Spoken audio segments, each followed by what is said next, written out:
This is a plot of land.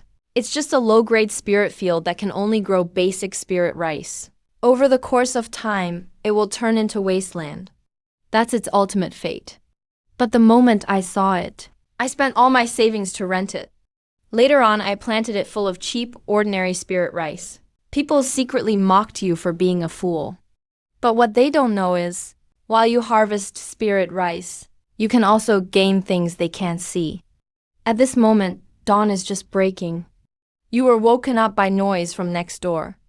With your eyes bloodshot and red, you grumble and push open the wooden door. Carry your spirit kitchen gear and get ready to head out. A nameless anger suddenly boils inside you again. The female cultivator next door made way too much noise last night. Good people couldn't sleep all night. You grit your teeth and secretly swear that when you have snacks, the first thing you'll do is set up a soundproofing formation. The soundproofing in this dump is absolutely terrible. Last night, you wanted to meditate and practice, but the noise totally distracted you. Your energy surged. You almost lost control of your cultivation. With no choice, you angrily chanted the Serenity Sutra all night. And now, thinking about having to work the spirit fields today, your mood completely collapsed. You've been transmigrated for 5 years now. Still trying to cultivate immortality here. Can't even get a good night's sleep. You used to think cultivating was all about flying, swordplay, and epic battles. But you're just an unlucky guy with zero talent in all 4 elements. Your family treated you as discarded and sent you off to this dump in Fuyao. Year after year, stuck at key refining level 2 for 60 years. No hope for the immortal path. Your only job is to be a linglong, farming at the rear base, and today just happens to be harvest day for spirit rice. But there's not a trace of joy on your face. Instead, you're anxious and uneasy, because a good harvest means it's time for taxes. Halfway there, an elder-looking cultivator pops out of an alley. It's your neighbor, Tsai Lao Ju. He's at key refining level 4, higher than you. You force a smile and greet him, then sigh. You lament that your spirit rain technique might not get you much yield this year. Tsai Lao Ju chuckles and says he'll drink at Juxuan Pavilion after paying taxes. You shake your head and refuse mostly because you're broke. Tsai Lao Ju clicks his tongue and says you're no fun. Live for the moment, drink when the wine's here. You immediately retort, sure. You buy and he curses you right there. After some banter, you arrive at your destination. On the hillside, hundreds of acres of forest fields are spread out like steps. Golden grains sway in the breeze. You both go to your own fields and start working. But as you look at your own field, with half an acre of lush green rice seedlings, the corners of your mouth twitch uncontrollably. It looks totally out of place among all the golden fields around. Anyone would think you're growing scallions. That's the result of your half-baked spirit rain technique. Uneven rainfall, so a low yield is guaranteed. You feel distressed, but still swing your spirit sickle and start harvesting. As sunset falls, you finally bag the spirit rice, exhausted like a dead dog. Suddenly, you hear the sound of a magic tool slicing through the air. Your heart clenches. You look up. A green leaf magic boat slowly descends. A chubby guy with a big belly walks off the boat. That's Du Haifu. He's the overseer of these fields. King of the Linglong farmers like you. Du Haifu comes over grinning, picks up a handful of rice, tastes it, and says it's good quality. Then he takes out his soybean magic tool and starts weighing. 2 markets, 80 jin. 70% tax. You owe 196 jin. Then he frowns and asks why it's even less than last season. Du Haifu's smile disappears instantly, and his eyes turn cold. Your heart skips a beat. You quickly reach into your pocket and pull out a small brocade pouch with most of your savings. Hand it over with a forced smile, saying there was a little problem with your field. The missing amount will be covered with snacks. Du Haifu weighs the pouch, and his expression softens a little. But he still warns you, just this once. Don't make it a habit. He collects your spirit rice into his storage bag. But then, before leaving, he suddenly gives you a meaningful look. He says, "Do you know how much Sila Oju paid? It's more than double yours." Let me remind you. This year, the elders in charge will tally the tax rankings. The last 10 will be sent to the frontline battle camp. With that, he sails off on his magic boat, leaving you standing there in shock. Your mind is filled with just one thing: sent to battle camp. Night falls. You return to your hut, close the door, and throw yourself onto the bed, like a dead dog. Mind in turmoil. That battle camp is a meat grinder for DJ cultivators. With your weak cultivation, you would just be cannon fodder. Only one thought in your mind: you refuse to be cannon fodder. It's unbearable, really unbearable. You keep thinking it over. Fatigue washes over you, and you drift off into a hazy sleep. Landing. A brilliant light bursts deep inside your soul. You have an incredibly long dream. Next morning, you wake up with a throbbing headache. Groggy, you walk to the flower bed in the yard, ready to wash up. The flower bed has dozens of bellflower plants, used for practicing spirit language technique. But when you look up, you're totally stunned. On 3 of the bellflowers, suddenly appear golden lines of text. Name: Premium Spirit Rice. Attribute: Ripen, can be harvested. The other 2 show Ultimate Domain 5 uses and Weak Magic Power, respectively. All 3 are ready to harvest. You rub your eyes hard. Can't believe it. Woke up too fast, hallucinating. You stare fiercely at those 3 lines of golden text, and after repeatedly confirming it's not a hallucination, a wave of joy surges from deep inside you. A golden finger. The golden finger delayed for 5 years has finally arrived. Your immortal path hopes, once extinguished, are rekindled at this moment. Suppressing your excitement, you carefully get close and pinch off the 3 spirit Tao plants at the root. As soon as you collect them, 3 rays of light flash from the spirit rice and turn into 3 leaves resting quietly in your spiritual sea. You quickly return inside and close the door. Sit cross-legged on the bed. Focus your mind and tap the white leaf labeled Weak Magic Power. Instantly, a surge of pure spiritual power far beyond your expectations erupts inside your danshan. You are startled and quickly channel your evergreen palace skill to refine it. It's supposed to be weak magic power, but it's unbelievably potent. A long while later, while sensing your danshan now strengthened a bit, joy fills your face. This is worth 3 months of hard cultivation.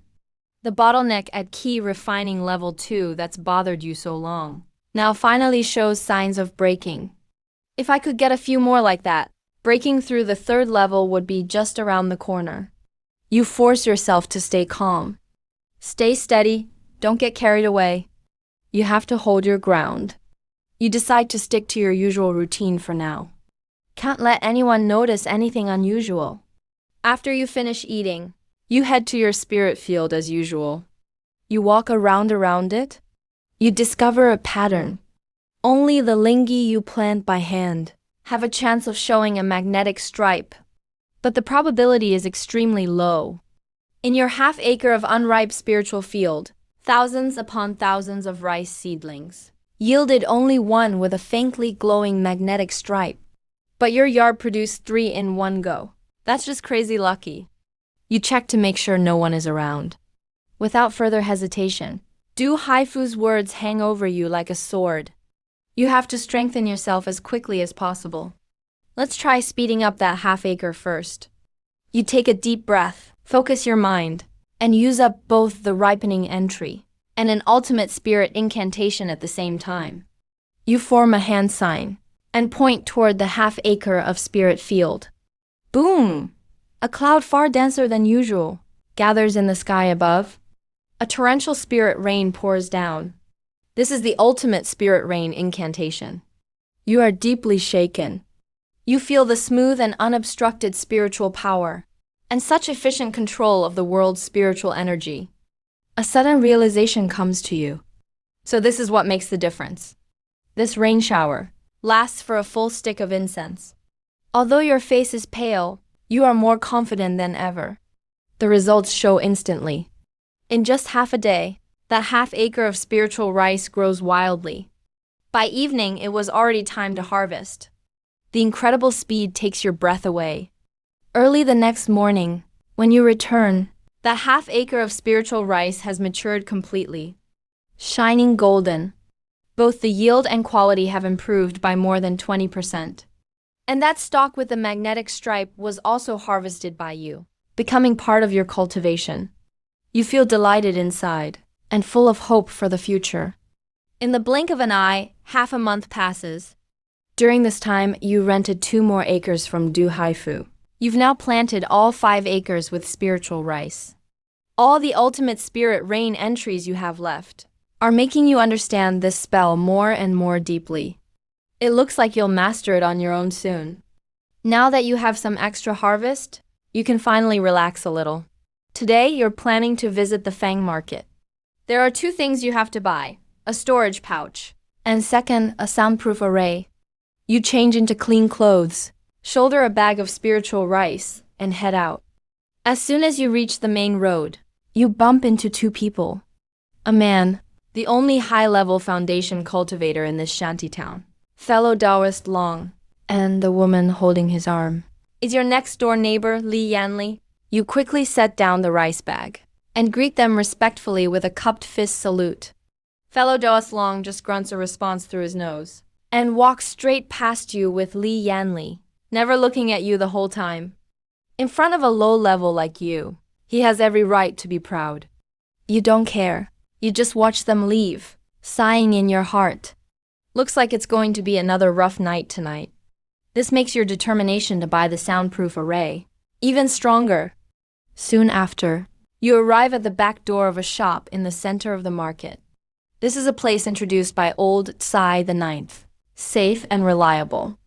You go straight to the point and offer to sell your rice essence to the shopkeeper. 108 jin of spiritual rice. Market price is 1 low-grade spirit stone for 5 jin. What do you think, fellow Taoist? Deal? You agree without hesitation. You get 21 spirit stones and a few broken spirit crystals. By the way, do you have soundproof arrays here? You ask, holding your not yet warmed spirit stones. The shopkeeper answers yes. DJ soundproof array, 10 spirit stones, low-grade spirit stones. You grit your teeth and say, I'll buy a storage pouch too.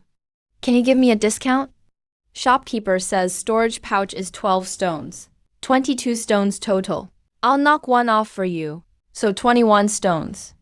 Transaction complete. You leave the shop, feeling your empty money pouch, and can't help but sigh. All the money you make gets spent right away. Not a single coin makes it home. Still, seeing the brand new storage pouch on your belt, you believe these little profits will soon multiply hundreds or thousands of times over. You return home, and as soon as the soundproof array is set up, the whole world goes instantly quiet. From now on, no matter what chaos happens next door, it'll never disturb your peace again. You let out a deep breath. Next, all your focus is on those 5 acres of spiritual farmland. After all, your future and your life depend on it. So 10 days later, when the rice seedlings sprout lush and green in the field, you're the first to rush over. The thing you care about most is what new entries will appear this time. With a glance, 4 glowing spots stand out. 2 have faint spiritual power. 1 is beast repelling spell, 5 uses, and the last is mother seed beast fang rice. You're excited. Besides the old friend, faint spiritual power, there are actually 2 new ones. Unfortunately, still no ripening entry. You click your tongue, a bit disappointed. As for the beast repelling spell, you're familiar with it. It's the spirit technique that drives away beasts that eat crops. But it's notoriously hard to master, even trickier than the spirit feather incantation. Very few people can use it. The 5 uses at the end of the entry obviously mean it can be used 5 times. Immediately, your gaze locks onto the last entry. Beast Fang Rice? Damn. That name sounds familiar. You furrow your brow, searching your memory like crazy. Suddenly, a flash of inspiration strikes you, remember. You slap your storage pouch, and an old booklet pops out. It was issued to you by the sect, covering the spiritual plants for new disciples like you. You flip quickly to the last few pages and find Beast Fang rice, a tier 1, low-grade spirit plant. The grains look like wild beast fangs, pure white and shiny. Eating it not only boosts blood and strengthens muscles and bones, it also contains 5 times more spiritual energy than ordinary essence rice. This kind of thing isn't some common essence rice, but a genuine low-grade lingi, especially for body-refining cultivators. As soon as it hits the market, it'll be snatched up immediately. Of course, the better it is, the harder it is to grow.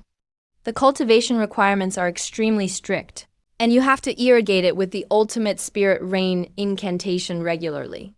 Plus, the cycle is unbelievably long, with the shortest taking 2 years to ripen. The yields are also low. The price is 10 times that of essence rice, and the seeds are outrageously expensive. There's even a line in red at the end of the booklet. Special notice: anyone who successfully cultivates Beast Fang rice, tax will be reduced by half. This means it impacts the qualification for first-tier spiritual herb grower. If you can grow a lower-grade first-tier spiritual plant, then it means you qualify to attempt becoming a first-tier spiritual herb grower. That status is a world apart from the miserable bottom rung you are now, pushed around by everyone. They're totally different. The seeds for Beast Fang rice are a windfall this time. You're so excited you nearly jump up. Now these 5 acres have become your lifeline. You need to guard them even more closely than your eyes. In just over 3 months, it's time for tax collection. That's the real checkpoint of life and death. Whether you survive depends on this. So you don't dare slack off. You carefully weeded the entire field, then used your last ultimate spirit feather technique. And so the days pass, one after another. You work tirelessly, like an ox.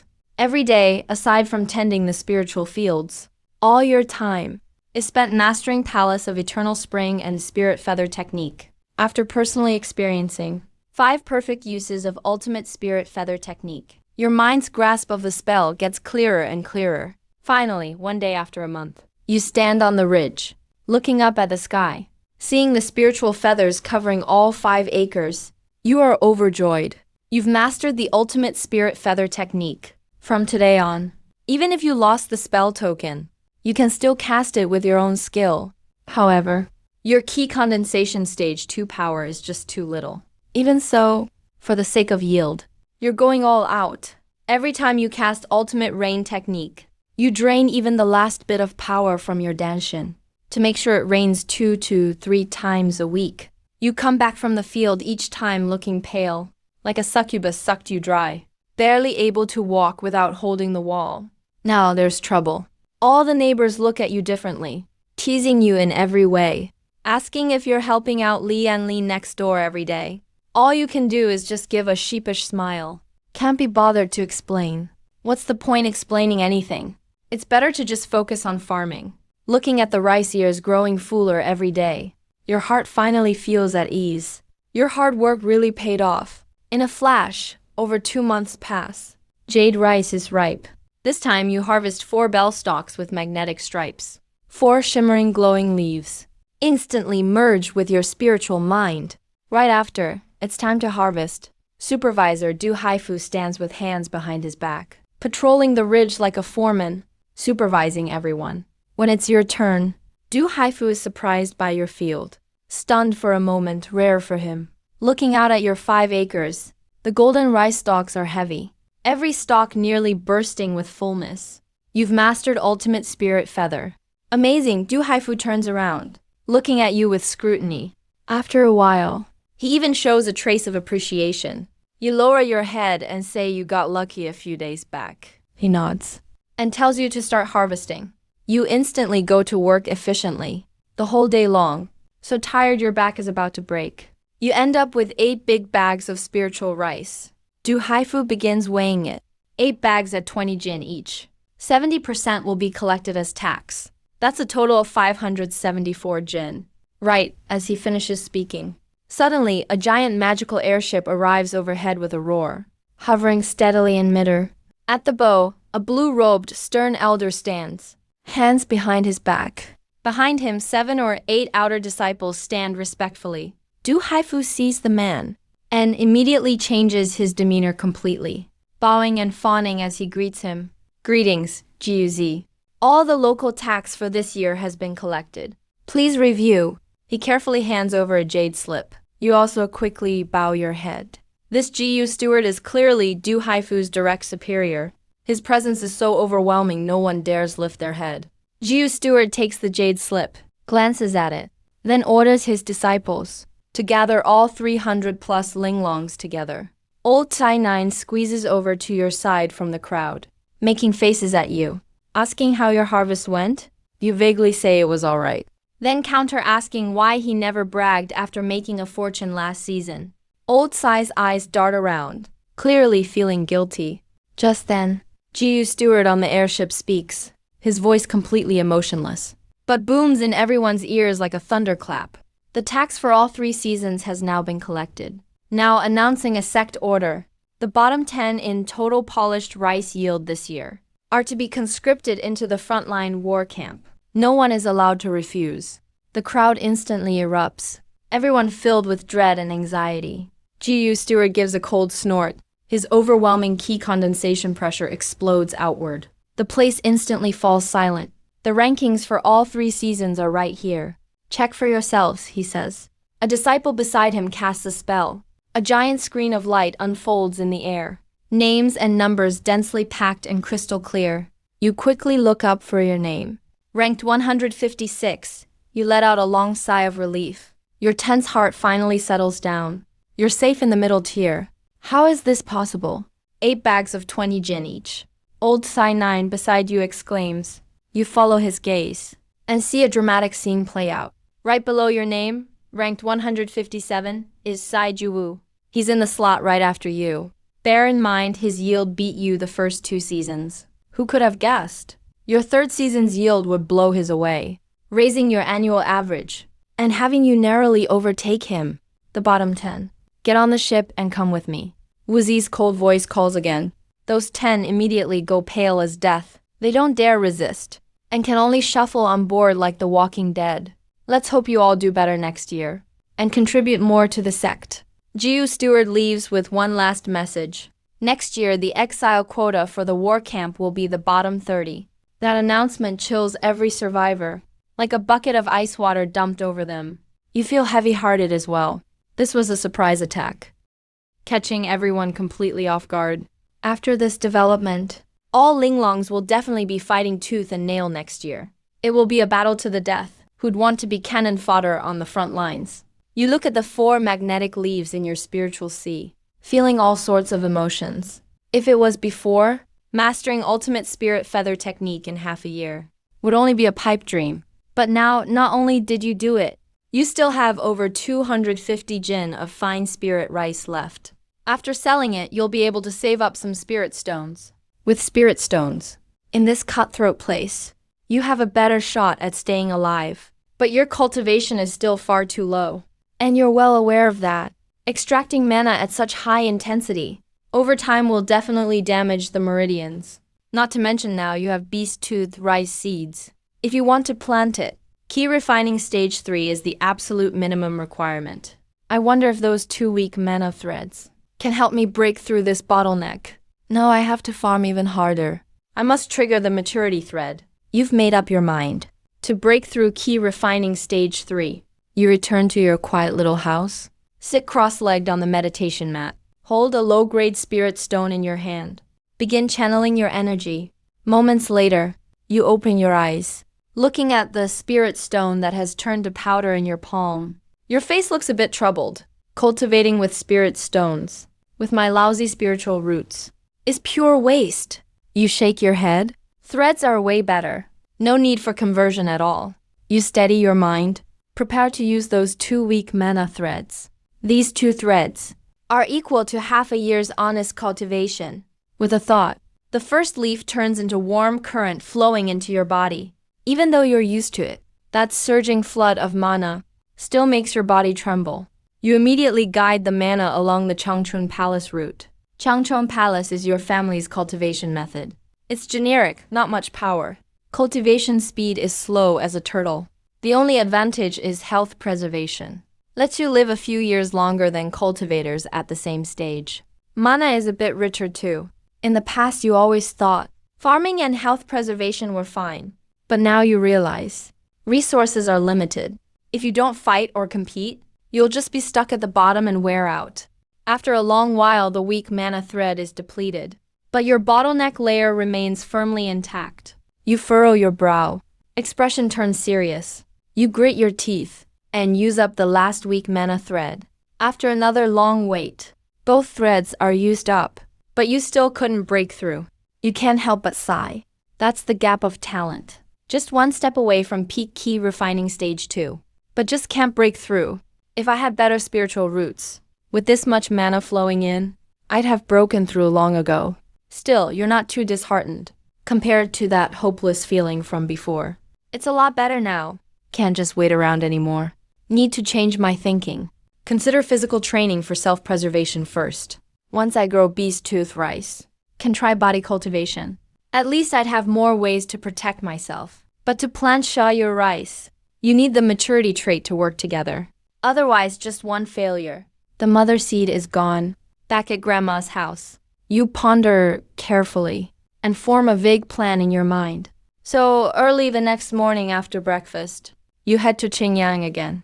Market drama pavilion in the city. You place 220 jin of jinling rice in front of shopkeeper Liao. Shopkeeper Liao sees so much rice. His eyes light up significantly. He's obviously much more enthusiastic toward you. A total of 44 spirit stones. Friend Qin, you came prepared. You pull out a drawing with a little bell on it and say, I want to custom order a lifespan bell for beast-repelling techniques. Shopkeeper Liao recognizes it at a glance. What a coincidence, we have it in stock. Low-grade magic item costs 10 spirit stones. You're stunned for a moment. That cheap? Shopkeeper Liao chuckles. The key is the technique is hard to master. The middle finger is just for show. Many from the battle camp ordered it before, but few actually mastered it, so no one buys it. You instantly get it. Pay 10 spirit stones on the spot. Put away the palm-sized spirit bell and ask casually, do you have pills to boost cultivation? You're still not giving up on breaking through. Shopkeeper Liao invites you to the 3rd floor. A while later, you walk out looking unfazed, with the remaining 34 spirit stones in your pocket, but couldn't spend a single one, since the cheapest pill on the 3rd floor was priced at 60 spirit stones. Poverty is a disease. On the way back, you stop by Mrs. Duhai's, wanting to rent another acre of spiritual farmland. With your current cultivation, 5 or 6 acres is already the max. But Mrs. Duhai tells you you're too late. The last piece of farmland on the mountain has already been rented out. Your heart skips a beat, just as I guessed. Next year, everyone will fight to survive. In the blink of an eye, it's winter. Yang's Dawan's winters are especially cold. The Shanti area is getting light snow. This is a rest period on day 0. Also a rare opportunity for you to catch your breath. Early this morning, you were clearing snow at the door. The wooden door next door opens. Yan Li walked out wearing an eye-catching pink floral jacket. That unique scent of rouge on her drifted over mixed with the cold air. You smiled and greeted her. She smiled back with her lips pressed together. Her gaze lingered on you for a moment. She asked if your harvest was good last season, and if you earned a lot of snacks. You replied modestly that it was just luck. You were just about to head back inside, but she suddenly called out to you. A hint of shyness appeared on her face. She lowered her voice a bit, looking a little embarrassed. She said things were a bit too rowdy on her side the other day, and she disturbed you. If you don't mind, please come in for a while. Sis will make you something tasty. Take it as an apology. You were completely stunned by her straightforward invitation. Your weathered face flushed bright red in an instant. At your age, full of youthful energy, how could anyone resist this kind of test? Your mind buzzed loudly. Your resolve immediately began to waver. But right at that moment, a strong and imposing figure suddenly flashed through your mind. That cultivator long at level 8 key refining. Too risky to mess with. You instantly lost your nerve. Whatever restless feelings you had were quickly doused with cold water. You scratched your head awkwardly and said your back hurt from turning the fields lately. Without another word, you slipped right back inside. Really disrupts my cultivation state. You quickly splashed some cold water on your face. Just then, there came a loud knock at the door. Your heart skipped a beat. No way, she really came to my door. Since it's come to this, today I'll just go all in. You took a deep breath and yanked the door open. But it was old Sai Laju standing there instead. He was holding 2 packages, grinning from ear to ear. But when he saw you, he was taken aback. Why is it you? You blurted out instinctively, and Sai Laoju's smile froze. He immediately got upset. He said he kindly brought you a jug of sweet potato spirit, but you don't appreciate it. He turned to leave right away. You quickly pulled him back. You awkwardly explained that's not what you meant, and hurried him inside. Sai Laoju shoved a jar of liquor into your arms, then grumbled, asking if you knew a new neighbor had moved in nearby. But you didn't know. You looked completely lost. He shook his head in disappointment, saying a few days ago, a cultivator moved into the alley. A real certified alchemist. Alchemist? Your heart skipped a beat. Among cultivators, alchemists are beyond valuable. Their status is extremely prestigious.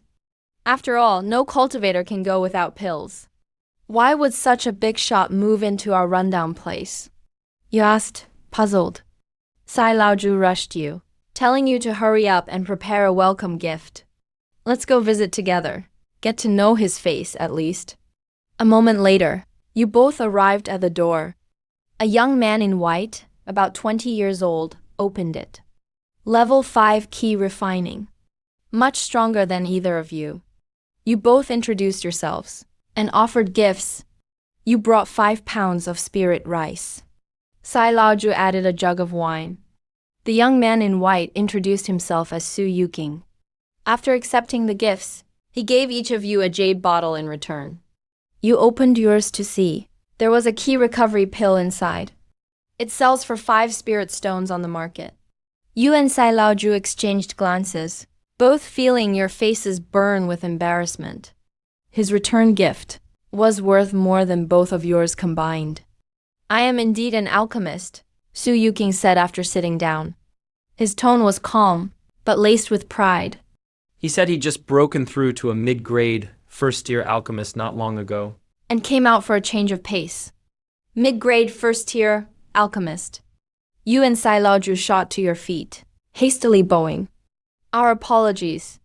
We were too abrupt. We overstepped, you both said. People of his caliber are honored guests everywhere. Low-level folks like you two are totally out of his league. Alchemist Su accepted your salute calmly, waving his hand, and invited you to sit down. Just then, another person entered from outside. You turned to look, your pupils instantly shrinking. It was none other than Taoist Long. Alchemist Su immediately got up to welcome him, clearly treating him much more warmly than you two. Taoist Long was also extremely respectful. After exchanging greetings, right in front of you, he presented 2 jade boxes as a greeting gift. A mid-tier demon beast core, and Juanling grass. At last, a genuine smile appeared on Alchemist Su's face. He turned over an intricate jade bottle and handed it over. 2 spirit-gathering pills. Even late-stage cultivators could benefit from them. After that, Alchemist Su and Taoist Long began to chat enthusiastically, moving from alchemy to cultivation, striking up a quick rapport. The whole time, they completely ignored you and Sai Laoju. The two of you sat there like awkward statues, not knowing whether to sit or stand. After about 15 minutes, you and Sai Laoju slipped away, embarrassed. Both your faces looked awful. You couldn't help but complain. That was way too forward. Why didn't you warn me earlier that he's a mid-grade alchemist? Sai Laoju looked just as frustrated, saying how could he have known? Next time something like this happens, don't call me along. You grumbled, feeling all blocked up inside. The seasons turned, and spring came again. Your 5 acres of fields had all been tilled. You planted a new crop of spirit rice. This time, You decided to use your precious hidden stash of soya rice seeds. It felt like putting your whole fortune on the line for a huge gamble. There were just enough seeds in the packet to plant exactly 1 acre. That year, the whole place was tense with rivalry. Everyone on the mountain was as fired up as if they'd been injected with stimulants, giving it everything they had. No one wanted to fall behind for even a moment. Du Haifu walked around the mountaintop, looked at the scene, and nodded in satisfaction. But time waits for no one. Another 2 months passed in a flash. You sat on the edge of your field, staring at your crops, your face long as a mule's. The good news was, thanks to your increasing mastery of the ultimate spirit field technique, your 4 acres of elf rice were thriving, and even spawned 3 new traits. One of them was the ripening boost you'd been dreaming of. The other 2 granted weak mana resistance. But the bad news stung just as much. The acre of soya rice you pinned all your hopes on didn't show the slightest sign of life. Not a single blade was growing. What on earth went wrong? You scratched your head in frustration. You were sure you planted it exactly as the book said. You didn't skimp on anything. Is this really going to wipe out all my savings? Another 2 months went by. The first spirit rice harvest of the year was done. But that acre of soya rice was still just a bare patch. You harvested 7,030 pounds of elf rice and gained a green ripening trait in your inventory, along with 2 white minor mana resistance traits. But your ranking had already dropped out of the top 200. When Du Haifu found out, he didn't scold you. Instead, he put on an air of deep seriousness. He told you that it would be better to just honestly grow spirit rice. Insisted on messing around with soya rice, a total waste of snacks. That stuff is hard for anyone to grow, let alone you. Even first-tier spirit plant masters in the sect haven't had much success with it. Young people shouldn't aim too high. You felt annoyed by his words, but could only force a smile. Now, you don't worry about rankings. With the passive skill in hand, you feel confident. But this soya rice still makes you feel unwilling. Should you use your only ripening passive or not? If you use it and it still doesn't grow, it would be a total loss. Finally, on a dead silent afternoon, you grit your teeth and cast it over that barren patch of land. You use up that precious ripening passive. You stare intently at the ground. Time ticks by, second by second. Just when you're about to lose hope, a tender green sprout suddenly bursts through the soil. Your eyes light up instantly. Your anxious heart finally settles down. Your whole body sags with relief. And then, that tender seedling seems to have been injected with hormones and grows at a crazy speed, only slowing to a stop at 2 inches tall. Looks like the more advanced the spirit plant, the more ripening passives are needed. You keep this in mind. This thing takes 3 years to mature. You'll just have to take your time. First, keep farming spirit rice, passing on ripening passives. You look at the seedling with anticipation, wondering what surprises this treasure might bring you. The next second, 3 dazzling rays of light explode. Advanced feather technique, 5 uses. Quality upgraded once. Ripened 5 times. Excited, you jump right up from the ridge. Here comes the advanced feather technique. Double the yield. Isn't this just taking off on the spot? You feel all your frustration from the past months completely vanish in an instant. 10 days later. Du Haifu stands dumbfounded in front of your field. He rubs his eyes over and over again, looking more bitter than if he'd eaten a bitter gourd. He squats down and thoroughly examines those rice seedlings with unique red markings. Finally, he has to admit, this really is soya rice. Kid, you actually grew it. He looks at you, his expression all twisted with complicated emotions. He can't get a word out for a long time. A few days later, you head out again with the money you got from selling Ling rice. Soya rice is handled. Now it's time to get some self-defense tools. You're very clear about this. In this messed up world, you never know when you'll have to fight someone with poor spiritual roots. You're slow at cultivation and need some protection. Target, Qingyang.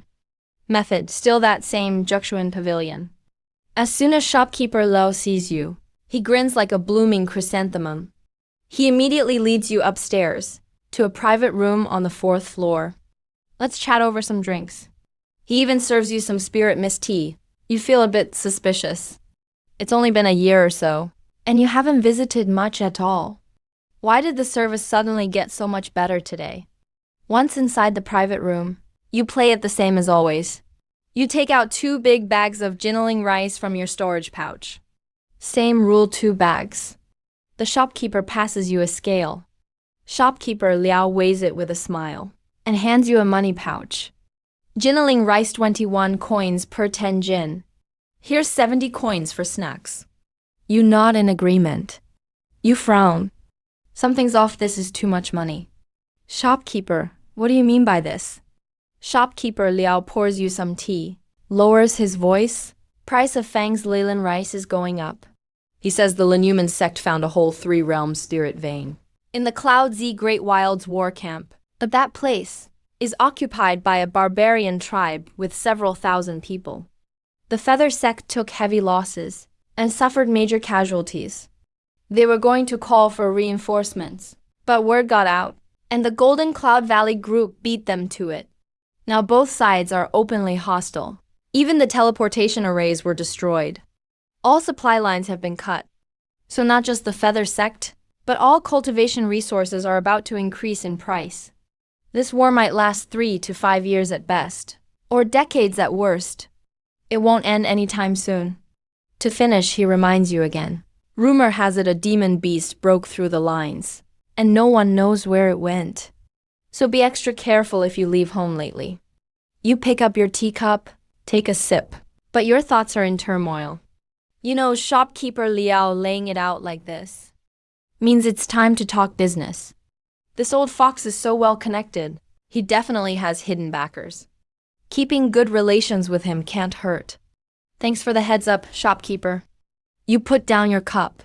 Shopkeeper, is there anything else? Shopkeeper Liao chuckles. His eyes meaningful fellow Dao's chin. You keep a low profile. So your real target is Shaoya rice. When your Shaoya rice is ready, would you be willing to sell some to our shop? We can agree on a good price. I'll give you 10% over market rate. You're shocked.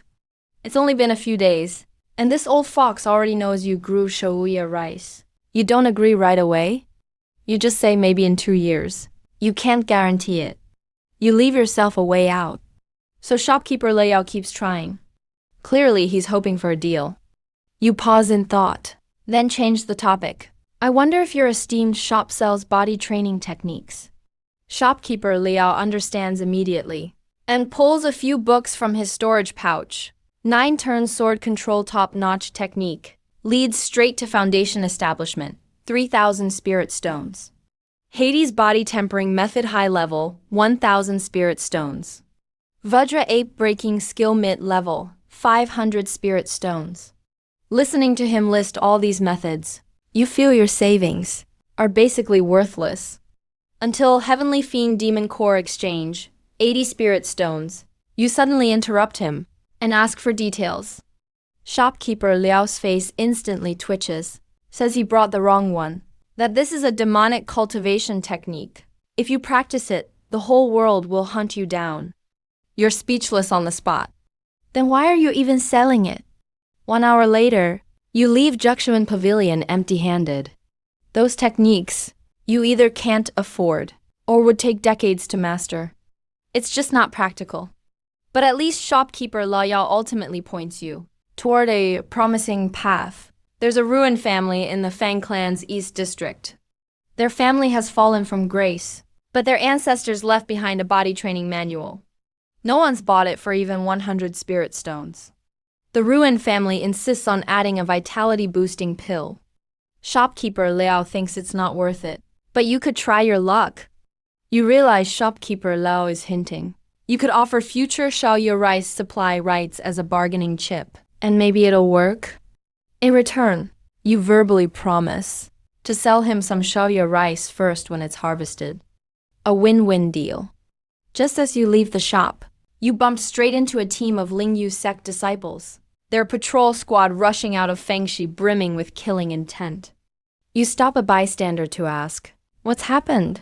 He answers they're off to hunt a demon beast. But Fengshi itself is perfectly safe. Even Foundation-level demon beasts can't break the protective array. Just don't wander around and you'll be fine. You leave lost in thought. Following the instructions, you found the Ruin family in the Fang clan's East District, but were turned away at the door. A neighbor said the Ruin family is out of town. They won't be back for 3 or 4 months. You can only give up helplessly and return to the shantytown. It's already late, and you're absent-minded.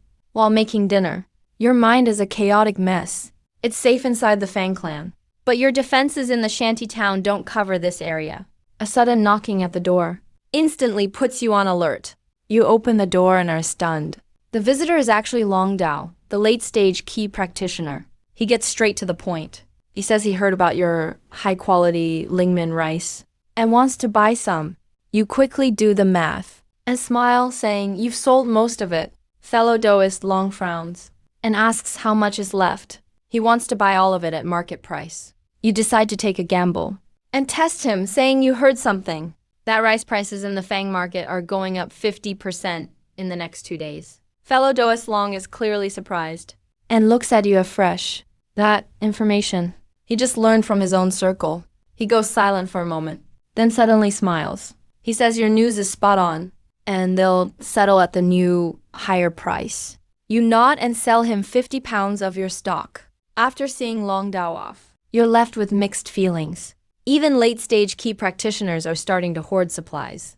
The world really is about to change. You treat yourself to a luxurious Lingmin rice dinner, then sit cross-legged on your meditation mat and begin your cultivation. There are only 2 faint power threads left in the sea of consciousness in your Changchun palace. Today is the day. With a single thought, one of the power threads vanishes instantly. The mana in your danshan bursts forth like a flood, wildly surging through your meridians. When your power reaches its limit, an invisible membrane shatters accordingly. Key cultivation stage 3. The fluctuation of power in your body rises to a whole new level instantly. You take a long exhale, feeling your spiritual energy nearly double. After all these years, you're finally free from being stuck at key cultivation stage 2. Suppressing your joy, you know very well. This is just the beginning. Even with key cultivation stage 3, you're still cannon fodder in the chaos to come. You must get even faster and stronger. In the blink of an eye, 3 more months go by. The second season of Lingmin only gave you 2 faint power threads. It seems your luck has run out. But luckily, after breaking through, your mana increased, and your yield broke 90. You didn't sell all your Lingmin this time. Instead, you started stockpiling.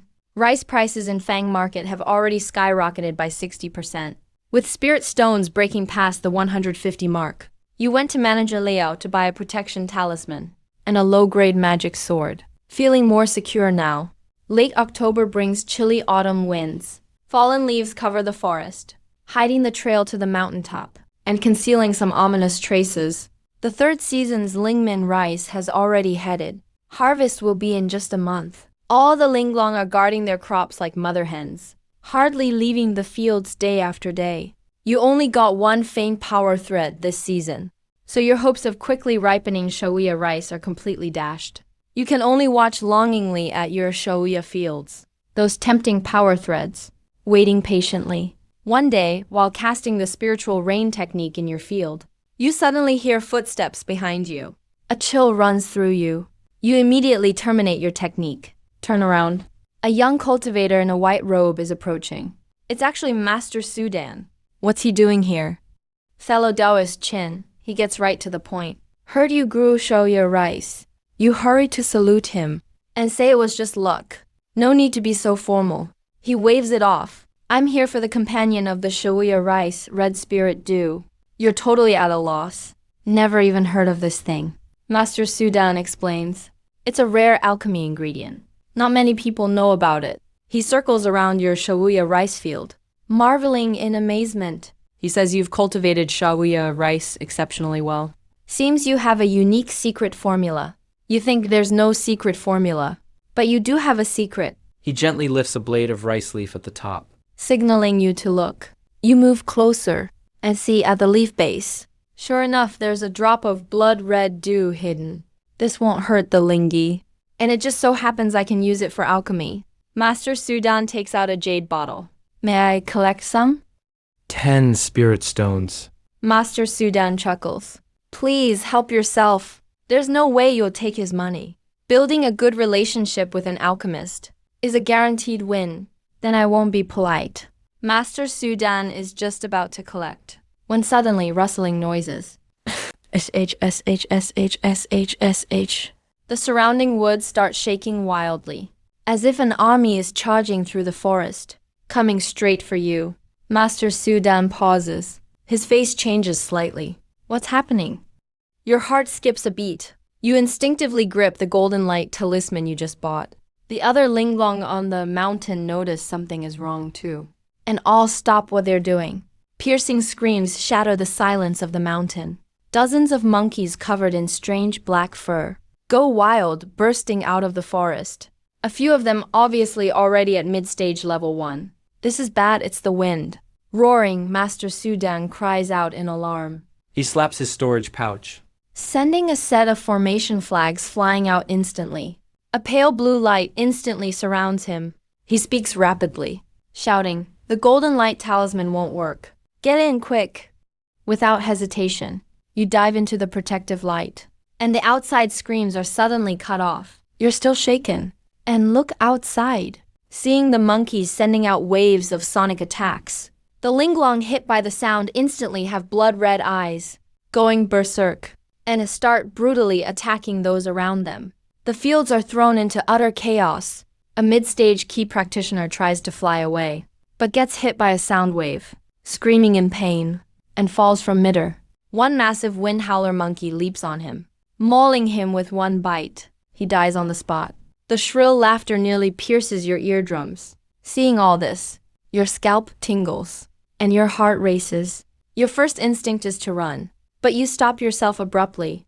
You know full well, if you leave Master Sudan's formation now, you'll end up just like that guy. You look back at Master Sudan. Though he looks grim, he's still composed. Don't panic. My formation can hold for a while, he says in a deep voice. The Lingyu sect will be here soon. Just as he finishes speaking, 7 or 8 tidal monkeys suddenly change direction and charge at you, surrounding you. Leading the attack is that monkey king from just now. Alchemist Su's expression changed as well. Seeing those beasts about to rush into the beast-tooth rice fields, your eyes turned bloodshot. You immediately slapped your storage bag, a flash of ruthlessness in your eyes. A small copper bell emerged in your hand. You quickly performed hand signs, and the small bell instantly expanded, hovering in midair. It was the beast driving art. You grinned at the group of monkeys, showing a set of white teeth. Trying to have a shouting match with me, are we? Fine, let's see whose volume is louder. A thunderous boom exploded from the copper bell artifact in your hand, shaking the mountains and forests. The sound was deafening, with continuous roars. The momentum alone was terrifying enough. Standing at the center, countless sound waves, like a tide, washed outward in layers. Instantly, the screams of those Fengao monkeys were completely drowned out. The monkeys' eerie sound waves were broken on the spot. The red light in the eyes of the nearby Linglong slowly faded, and they all regained their senses. The DJ monkey was scared out of its wits, fleeing in all directions.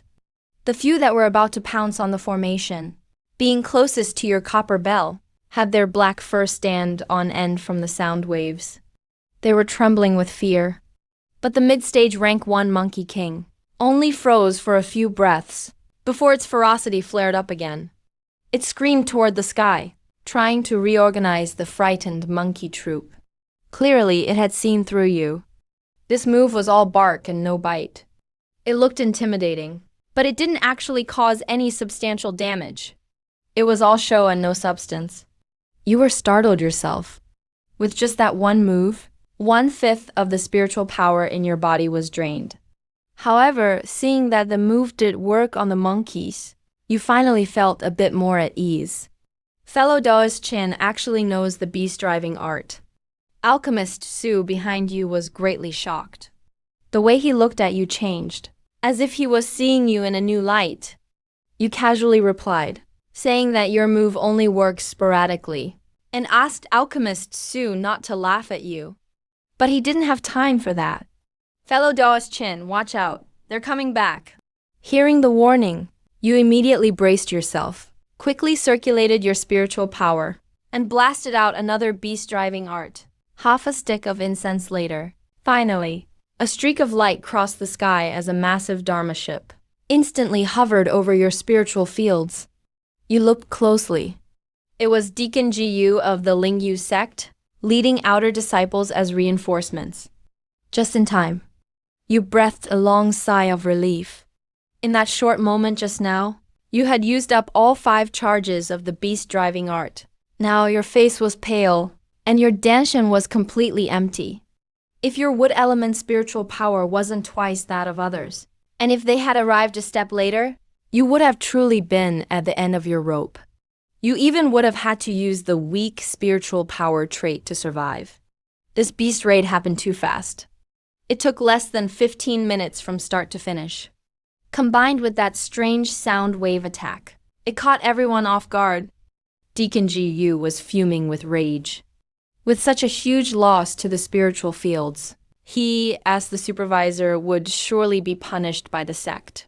He flicked his finger, and a crimson flying sword shot out from his hand. With a flash of red light, the flying sword instantly pierced through the lead Monkey King. The air went silent instantly. A bloodline split the Monkey King from head to toe.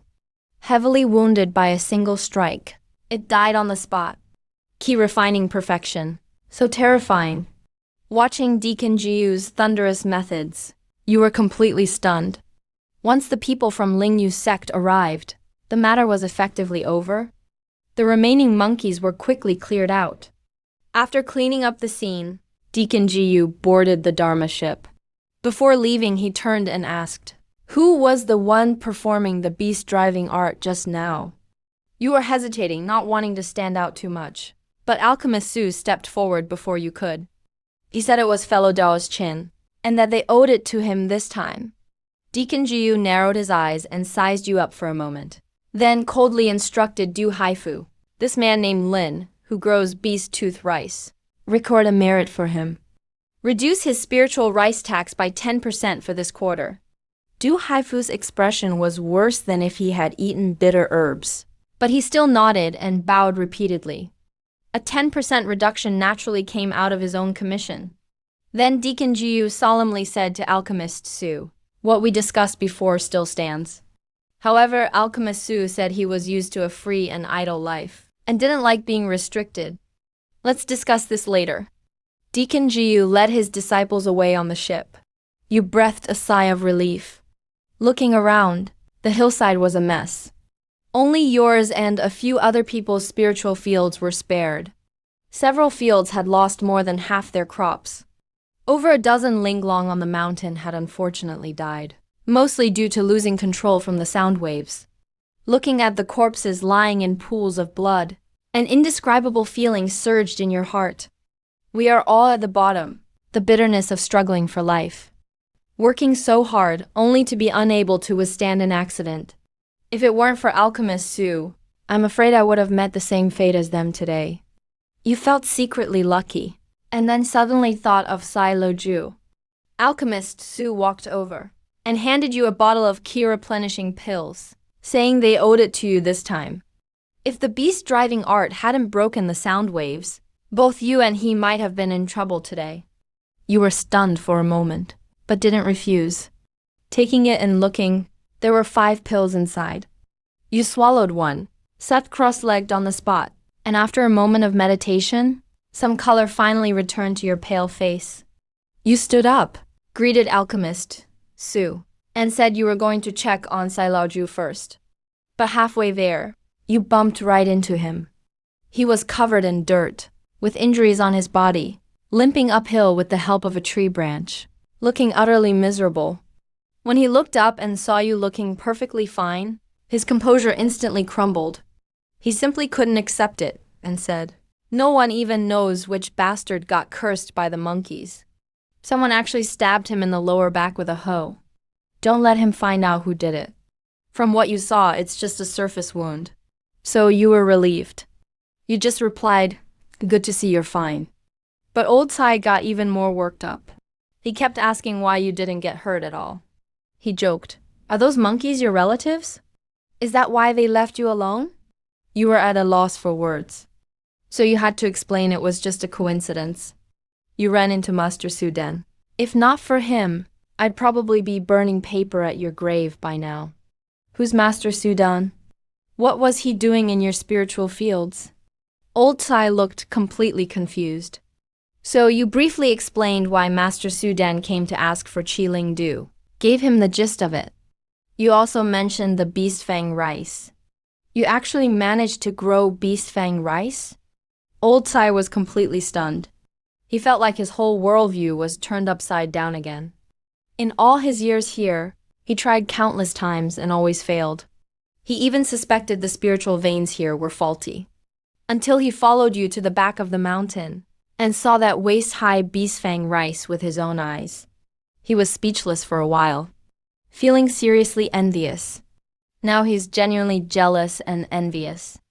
"Qinming, you're not being a bro, man. Especially when I even gave you wine. You never told me when you grew beast fang rice."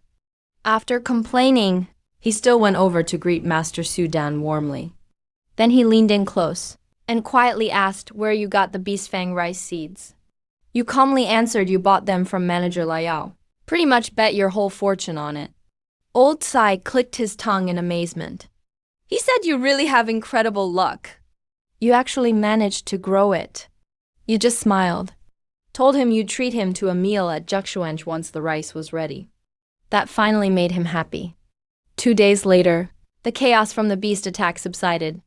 Lin Yeoman added some extra security measures, but it was just a simple trigger formation. After all this, your desire to get stronger was more intense than ever. With no trump card, you felt no sense of security. You could die at any moment. So you went back to the ruined family compound at Qingyang Market. After knocking on the door, a haggard-looking, middle-aged cultivator with half-gray hair opened up. You got straight to the point, explaining why you came. Fellow Ruin was stunned for a second, but still invited you in. As soon as you entered the courtyard, it looked bleak and desolate. No one was there except him. He got right to the point. Unless you had tonic pills or rare medicinal herbs that boost vitality, otherwise you'd just be wasting your time. You nodded, then asked about the cultivation technique. He sighed, gestured around the rundown courtyard, looking weary. He said the once great ruined family's fortune was all thanks to this technique. He took out a page of beast hide from his storage bag. And showed it to you. This cultivation method is called the Baibao Liuli scripture. Its prerequisites are extremely harsh. You must have top-grade tonics to enhance your vital energy. As he explained, you gradually understood. This technique takes quite an unorthodox path. The core is blood replacement and marrow refinement. You absorb all kinds of rare ingredients that boost vitality, constantly circulating and refining your blood and marrow, until your blood is like mercury, and your body is as crystalline as glass. At higher mastery, you can even form a Liuli armor, repel all spells and evils, become indestructible. You were awed by it. But then Ruen's next words poured cold water on you. It's a bottomless pit when it comes to resource consumption. And this is only a fragment of the scripture, containing just the first 9 levels. You asked what level he'd reached. His face turned bitter. He'd spent a fortune, thousands of spirit stones, and has only reached the 3rd layer. You asked if anyone in the family had reached the 5th. He said no. I'm the highest so far. Right away, you knew why he wanted to sell it so badly. After weighing your options, you decisively offered 100 spirit stones, plus 10 pounds of beast fang rice. I'll take the technique off your hands. Wait, you have beast fang rice? Ruen's dull eyes suddenly lit up, and his whole demeanor changed. You calmly said it isn't ready yet. But it's only a matter of time since you've planted it. He immediately bargained for at least 20 pounds. You frowned, turned around without a word, and walked away. That was just ridiculous. Demanding 20 pounds of beast fang rice for a lion's share like that. That's worth at least 100 right now. He totally thought you were a sucker. Seeing you really leave, Ruin panicked on the spot. He rushed to stop you, saying, "Let's talk about this. Don't be so hasty." After some last desperate bargaining, he finally agreed. 100 spirit stones plus 10 pounds of beast fang rice. Deal, just as you said. You smiled a little. He then asked when the rice would be ready. You casually replied, "About 2 more years." He thought about it and suggested a compromise. You pay 100 now. He'd let you copy the first 5 layers of the technique now. And when the rice is ready, you come back for the rest. You simply nodded. Then handed over a pouch of spirit stones from your storage bag. You acted calm, but inside it broke your heart. That was everything you'd painstakingly saved up. And now it's all gone in one go. Once the deal was done, you didn't stick around. You took the jade slip and left right away. Back in the shanty town, you fell back into the routine of farming. Every day you watched the field entries carefully, calculating in your mind. For the next 2 years, if the accelerate keyword appeared again, you'd secretly transplant a small patch of beast fang rice and ripen it early to use for your training. After all, the world is getting messier by the day. Just 2 years, you can afford to wait. But circumstances won't wait for you. You have to take your fate into your own hands. A month later, the last batch of spirit rice was ready. This time, Manager GU and Du Haifu came personally to supervise. Your spirit rice harvest hit another new record, reaching 410 pounds. After deducting the 10% tax, you received 320 pounds. In the overall ranking for 3 quarters, you even broke into the top 10. When Du Haifu collected the tax, his attitude was completely different. He called you Little Chin with every sentence, and his tone was honey sweet. Then Manager Jiu coldly announced the results. The bottom 30 cultivators, board the ship and come with me. Even after the beast attack, Lin Yeoman showed no mercy at all. Those 30 ended up ashen-faced and lifelessly boarded the ship. You watched them leave, feeling complicated, but your determination grew, telling him to stop watching. "Let's go." Sai Laju asked hoarsely, "Will we be among them someday? One day, could we be one of those 30 as well?" You paused for a second, but didn't say anything. But deep down, if it weren't for your golden finger, what just happened might have been your answer. It's utterly cruel. At the start of the new year, you planted the spirit rice early. A month later, in your 4 acres of spiritual farmland, the attribute you've been dreaming of finally appeared. Ripening and weak mana. You were instantly overjoyed. Once this crop of spirit rice matures, you'll be able to harvest a batch of beast fang rice in advance. Days passed one after another. You spent all your time either farming or cultivating. In your spare moments, you practiced swordsmanship with your newly purchased Kingling sword. The image of Guji's earth-shattering sword strike often flashed in your mind. You're still far from that level. Another 3 months flew by. The spirit rice reached maturity. You successfully gained ripening and weak mana attributes. 2 attributes in total, plus over 390 pounds of spirit rice. Your spirit rice stock has now surpassed 700 pounds. That evening, taking advantage of the night, you secretly dug up several hundred stalks of beast fang rice, along with those 3 stalks carrying the special magnetic attribute, and transplanted them into your own small courtyard. Everything was ready. Without hesitation, you used the ripening ability on the 3 magnetic rice plants. Nervously watching them, the 3 stalks of beast fang rice grew like crazy. After half a day, the growth began to slow, and they had already grown full seed heads. At this pace, they'd be ready for harvest by morning. Early the next day, you arrived at the courtyard, and sure enough, the 3 stalks of beast sprout rice were fully ripened. You carefully peeled open a single grain. Each grain had the appearance of a beast sprout, pure white all throughout, but with a tint of vivid red inside. A faint fragrance wafted out. You hurried to harvest them. Immediately, 3 green magnetic attribute leaves appeared quietly in your spiritual mind space. Now the real journey was just beginning. You suppressed your excitement and focused your attention on those hundreds of regular beast sprout rice plants. You used your newly obtained ripening and quality enhancement attributes. 2 hours later, as these beast fang rice plants went wild with growth, your luck struck once again. Among them, 2 brand new attributes weak blood keys showed up. You were stunned on the spot. This attribute seemed custom made for you. 7 days later, the whole patch of beast fang rice in your courtyard had reached peak maturity. You could no longer hide your inner joy. This was top-grade beast fang rice.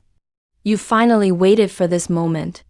You looked at those 2 golden weak blood key attributes, knowing your body cultivation journey could officially begin. Thrilled with excitement, in no time at all, you managed to clean up the hundreds of beast sprout rice plants. With this move, you directly harvested a full 6 pounds of premium beast sprout rice, now adorned with several blood-red patterns on the surface. More importantly, the spiritual energy and blood vitality contained within was 3 times that of ordinary rice. Over the next half-month, you saved some seeds as before, then threw your remaining 4 ripening attributes from your spiritual mind into the patch, and used them all. In the end, you harvested a total of 30 pounds of premium beast fang rice, plus 4 weak blood key attributes. You know full well, this was a bit reckless. You exhausted all your ripening attributes. But you couldn't care less. The most urgent matter now was to desperately grow stronger. You know, if you were to sell those 30 pounds of rice, countless people would fight over it. But you knew better than to show off. Right now, you're still a rookie. Being too flashy is basically asking for death. That evening, you cooked a pot of premium beast sprout rice. The aroma alone was enough to entice anyone's soul. You took the whole pot and sat directly on your bed. Without another word, you started gobbling it down. Soon you finished the entire pot of rice. The next second, a surging wave of scorching energy erupted within your body. You immediately crossed your legs and sat upright. Following the method from the Bible Liuli scripture, the cultivation process was quite gentle. Not as life-threatening or extreme as other methods. It just made your whole body feel warm and cozy, then gradually heated and swelled up. After about the time it takes a stick of incense to burn, your skin had turned as red as a cooked shrimp. A faint red mist even started steaming off your entire body. This was a sign of a blood transformation. You gritted your teeth, focused your intent within your mind, and used a weak blood key attribute. An even stronger surge of blood energy flooded over you like a tide. You felt like you were being thrown into a steamer. A layer of blood began oozing from your skin, quickly hardening into scabs, wrapping your whole body up. You looked like a giant blood cocoon. Inside the blood cocoon, red light pulsed along with your heartbeat, throbbing over and over. After a full 2 hours, a crack appeared on the surface of the blood cocoon, and soon more and more cracks spread out. The entire cocoon began breaking apart and falling away, letting you break free. A brand new strength awakened inside of you, the power of blood and ki. At that very moment, you officially stepped into the first layer of the Bible Liuli scripture. You felt all your internal organs, bones, and skin had been strengthened like never before. Your skin, once tanned dark by the sun, was now fair and smooth, and even had an invisible resilient membrane. Normal swords and blades probably couldn't harm you anymore. Excited, you ran out into the courtyard and punched a lump of granite under the tree. With a bang, rocks scattered everywhere. The whole granite piece instantly shattered into countless fragments beneath your fist. So powerful you stared at your own fist, ecstatic with joy. This level of power was definitely much stronger than an average first-layer body trainer. No wonder that soft-spoken Doi's friend risked everything to practice this. It felt like you'd found a shortcut to overtaking others. Time flew by in a blur of farming and cultivation. Anytime a ripening attribute refreshed in your mind, you spared no hesitation.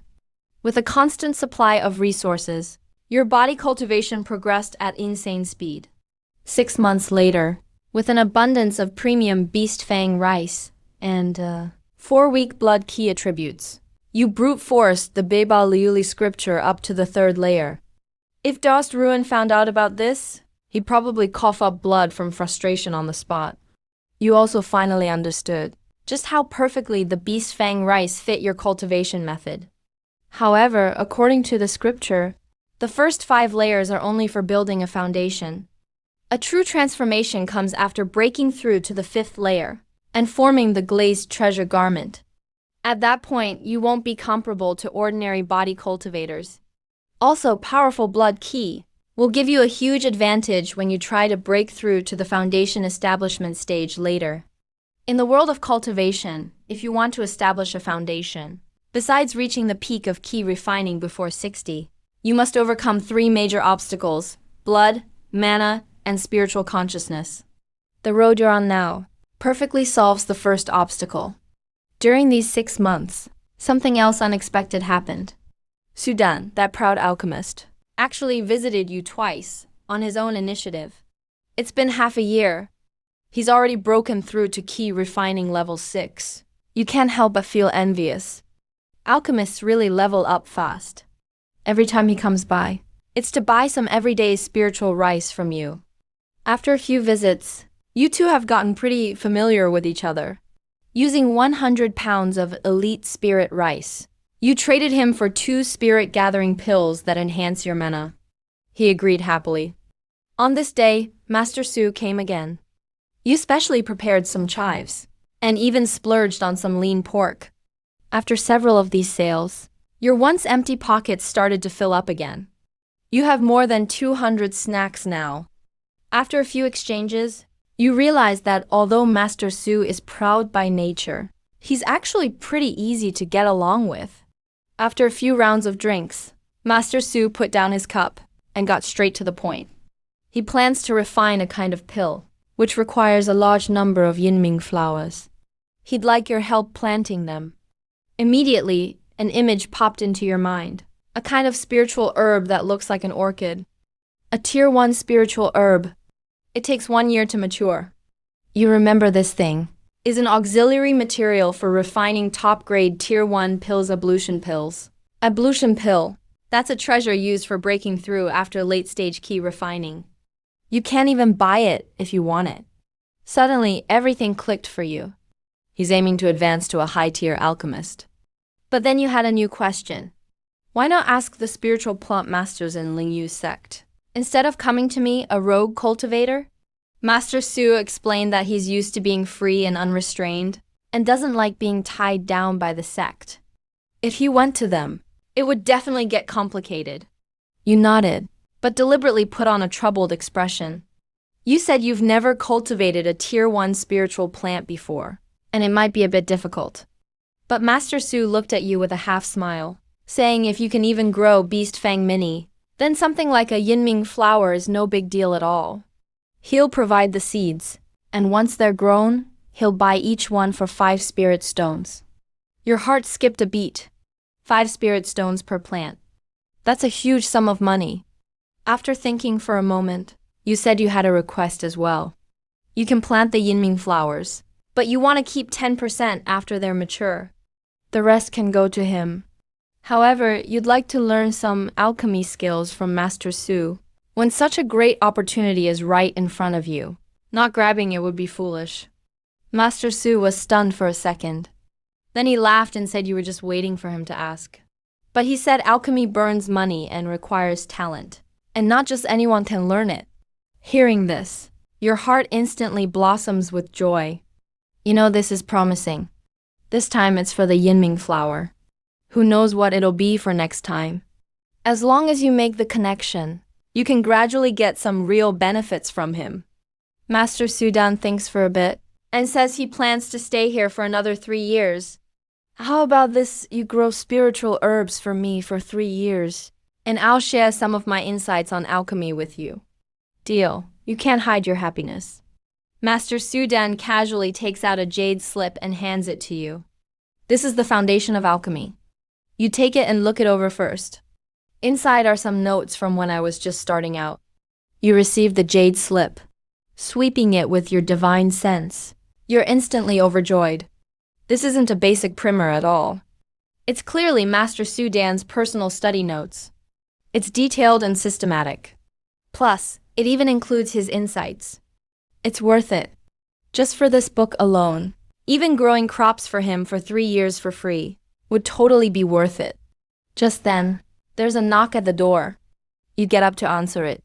Standing outside is actually fellow Daoist Long. You warmly invite him in. Come on in and join us for some food. Fellow Daoist Dong initially planned to refuse, but the moment he sees Master Sudan sitting inside, his heart skips a beat. He looks at the food on the table. Spiritual rice, spirit wine, monster beast meat. This meal alone is worth at least 5 spirit stones. Clearly, he's reevaluating your relationship with Master Sudan. He hastily buys 80 pounds of spiritual rice, pays 20 spirit stones, chats for a bit, then leaves. After seeing him off, you return to the table. Master Sudan jokes that you've made a fortune selling rice lately.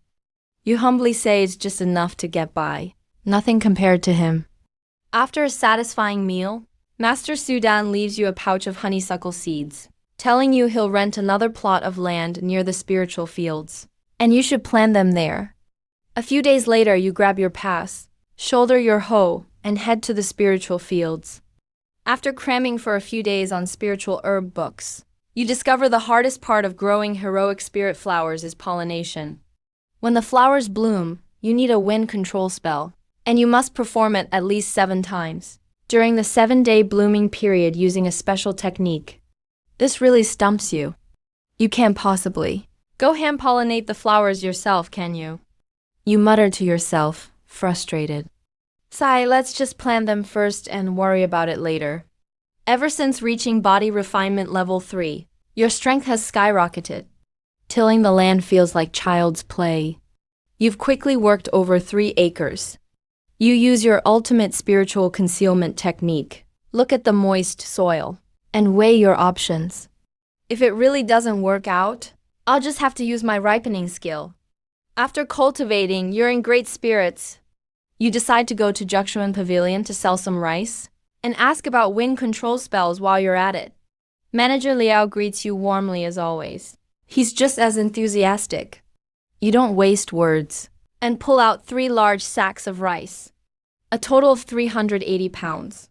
You trade them for 120 spirit stones. Casually, you ask about the current price and acquisition methods of spiritual rice. Manager Leo lowers his voice and says the prices are still the same for spiritual rice, but the prices for fortune luck artifacts and elixirs are still rising lately. The Lin Yu sect is pioneering at the front lines, with heavy casualties, and they're recruiting freelance cultivators again. A chill runs through your heart. You ask if there are spells for controlling a jade bee swarm for sale. Any one of beast control manual, insect repelling technique, or spiritual command classic. All cost 300 spirit stones. Manager Leo eagerly recommends them. You purse your lips and directly say, forget it. He's just trying to squeeze every spirit stone you have. You've only got barely over 300 now anyway. So, you turn to ask about mid-grade attack talismans, especially mid-grade Thundersword talismans. Only one left. You grit your teeth and buy it anyway. This is a life-saving item. That evening, you return to the shantytown area. Dinner is, as usual, a pot of premium beast fang rice. After eating, you start cultivating. You find that the further you progress in the 100 treasures glazed scripture, the more resources you need. It's like a bottomless pit. You just finish your training when a sudden urgent pounding comes from outside your door. Peeking out the door gap, you see it's old Sai 9. Right now he's drenched in sweat, looking like the sky is falling. You open the door and ask what's wrong. Old Sai 9 stutters, his voice trembling, and says something big has happened. Fellow Daoist Long has died. Your mind goes completely blank for a moment, totally dazed. How could this be? Fellow Das Long was in the late stage of key refinement. You can't believe it at all. Old Tai Nine says he was killed by a rogue cultivator. The body's right over there, in the river nearby. Just found not long ago. He tells you to go check it out quickly. Your heart pounds with anxiety, and you rush over with him in a panic. The scene of the incident is actually only a few 100 feet from your place. A big crowd has already gathered by the riverbank. Everyone's face is filled with fear. You squeeze into the crowd and spot the body in the river at a glance. Sure enough, it's fellow Dois Long. His whole body had been stripped clean, storage pouch taken without a trace. Multiple injuries from magic artifacts are visible on his body. He is, unfortunately, dead. They say he was killed last night. The body was stuck in a bridge hole, only just now washed out. People are loudly discussing, everyone guessing what kind of expert could have silently killed fellow Dois Long. Just how strong is the culprit? Soon your patrol team arrives, disperses the crowd. But when the team leader sees the corpse, he also has a grim expression. You return to your room absent-minded, a chill running down your back. Danger is now so close to you. The shantytown isn't safe anymore. You realize immediately that you have to find a way to move into the market area. You can't put it off any longer. With fellow Dois long gone, petty criminals here will only get bolder. The killer couldn't even be bothered to dispose of the body, just dumped it in the river in broad daylight. This is basically a provocation. You grip that mid-grade thunder sword talisman tightly in your sleeve, only feeling a little safer. No, I have to get stronger fast. You know you're almost out of resources. It's crystal clear to you. After reaching 100 treasures glazed scripture level 3, the effect of premium beast fang rice has started to weaken. You need higher quality spiritual rice. But the quality upgrade entry hasn't appeared for half a year. Thinking this through, determination flashes in your eyes. You decide to use the last ripening entry on those 3 acres of heroic spirit flowers. You're betting everything on this. Betting that it will give you a quality upgrade entry. Fellow Daos Long's death hangs over you like a dark cloud, and over the whole shantytown. For days, the alley has been deathly quiet. Everyone keeps their doors tightly shut. No one dares go out after dark. Even though Lin Yu's sect has increased patrols, you only dare go out in groups. But then again, these days the spiritual fields have become the safest place instead, because Steward Jiyu is personally leading the patrols. His massive flying arc hovers over the fields every 3 days, pausing above the area for half a day each time. This helps set your mind at ease. Looks like the rainy ones don't want anything to go wrong with the supply line either. In those 3 acres of your bright blossom fields, you already used up the ripening entry early on. 2 days later, when you saw the bright green seedlings breaking through the soil, your heart leaped into your throat. Right after, you saw 3 dazzling golden entries appear. You almost shouted out right then and there. Wind command ripen 5 times. Bloodline reversion once. You stared at those lines, rubbing your eyes to make sure you weren't seeing things. Utter overwhelming joy. Now this is what you call luck. You can't help it anymore. You burst out laughing alone in the empty spirit field. Wind command can guide Lin Feng to pollinate the Lingi, and the bloodline reversion lets the Lingi evolve into its previous generation form, upgrading its quality. No perfection entry, but something even more explosive showed up. You immediately pulled out your copy of the Lingi Curiosities record and quickly flipped to the page on Beast Fang Rice. It was written all too clearly in the book. The ancestor of Beast Fang Rice was a top-tier first-rank Lingi called Blood Yellow Rice, just a step away from ascending to the second rank a real powerhouse. Eating it can greatly boost a cultivator's vitality. Those without solidified vital energy should avoid using it. Not only is this stuff a dream come true for body cultivators, it's also a sacred item for blood path techniques. It's said to have long vanished from the cultivation world. Plus, it's even harder to grow than Beast Fang Rice. You need to water it with the blood essence of demon beasts. And there must be plenty of spirit energy. It typically takes at least 10 years to mature. You stare intently at that bloodline reversion entry. Only one thought in your mind, Master Sudan, you are truly my living Buddha.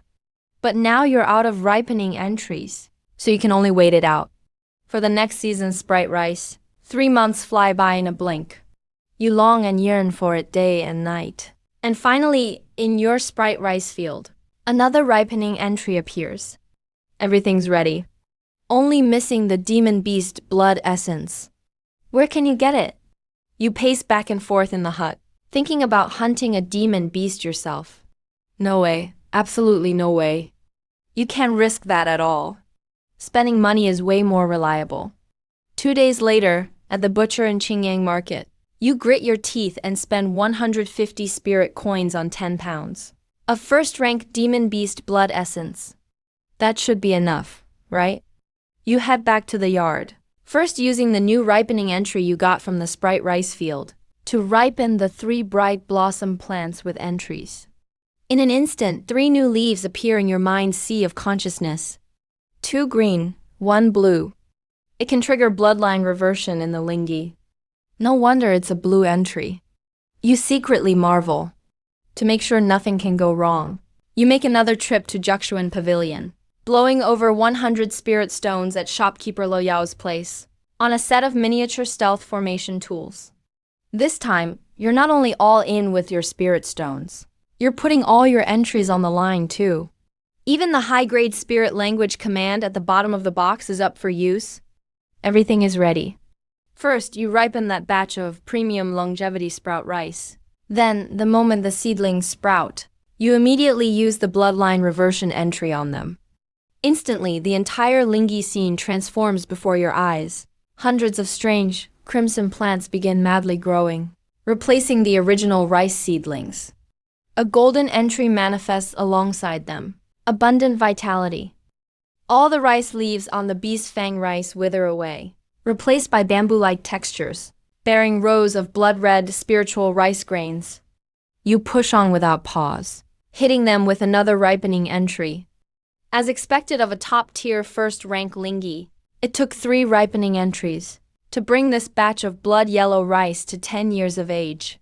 Then you used the high-grade spirit rice command and started watering with demon beast blood essence. As soon as the technique activates, over half of your mana is instantly drained. Clearly, this is not something a novice key condensation practitioner can handle. But you grit your teeth and use 2 weak vitality entries in a row to keep yourself going. Inside the hidden formation above you, a whirling dark cloud vortex appears out of thin air, lightning flashing and thunder rumbling. Luckily, the array conceals it. Otherwise, the commotion would be huge. You breathe a sigh of relief and boldly continue your spellcasting. As soon as the blood-yellow rice makes contact with the blood essence bath, it starts wriggling eerily like a living creature, absorbing at a crazy rate. The bloody aura around the grains grows thicker and thicker. Under the overbearing effect of the high-grade spirit jade command, all the nearby spirit energy is instantly sucked dry as nutrients. On the branches of the blood-yellow rice, another batch of fragmented grains even grows. You don't let the chance slip by, burning the spellcasting process of the high-grade spirit language command into your memory. Half a month later, you've barely slept a wink, until finally all the blood-yellow rice is mature. And your entries are depleted down to just weak wind command and vitality, with 2 abundant vitality and 1 left. You carefully harvest all the spirit rice, then wipe every trace from the yard. No one else can ever find out about this. After all that, you look at the heap of blood-red spirit rice in your storage bag, your heart pounding with excitement. You lick your lips, a smile of barely contained joy spreading across your face. Let me taste this legendary blood-yellow rice. I wonder what it's really like. You eagerly scoop up a bowl of rice, take a spoonful and bring it to your mouth. Boom! A torrent of vitality explodes inside you like a volcano, shooting straight up to your crown.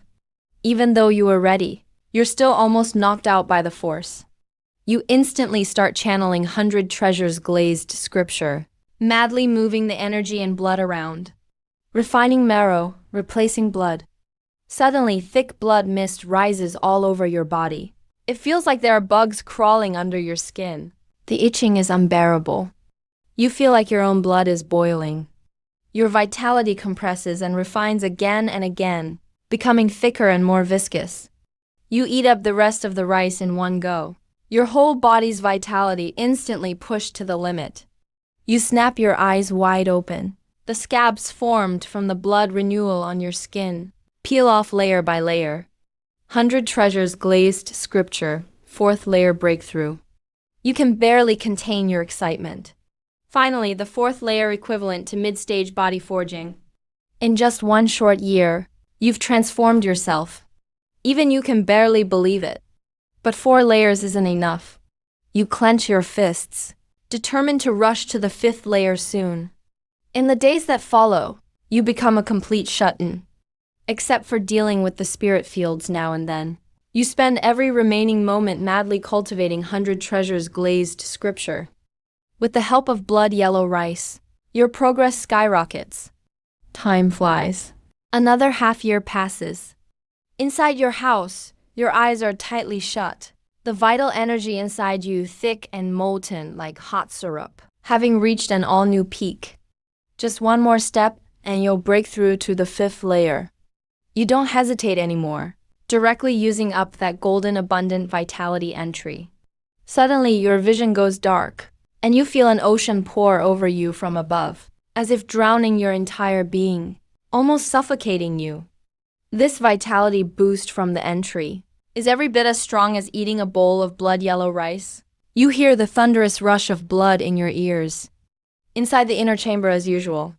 Inside your body, it feels as if you've become an endless sea of blood, thick as syrup. Suddenly, a towering wave rises from the depths of the blood sea, instantly swallowing your consciousness. A deafening explosion goes off in your mind.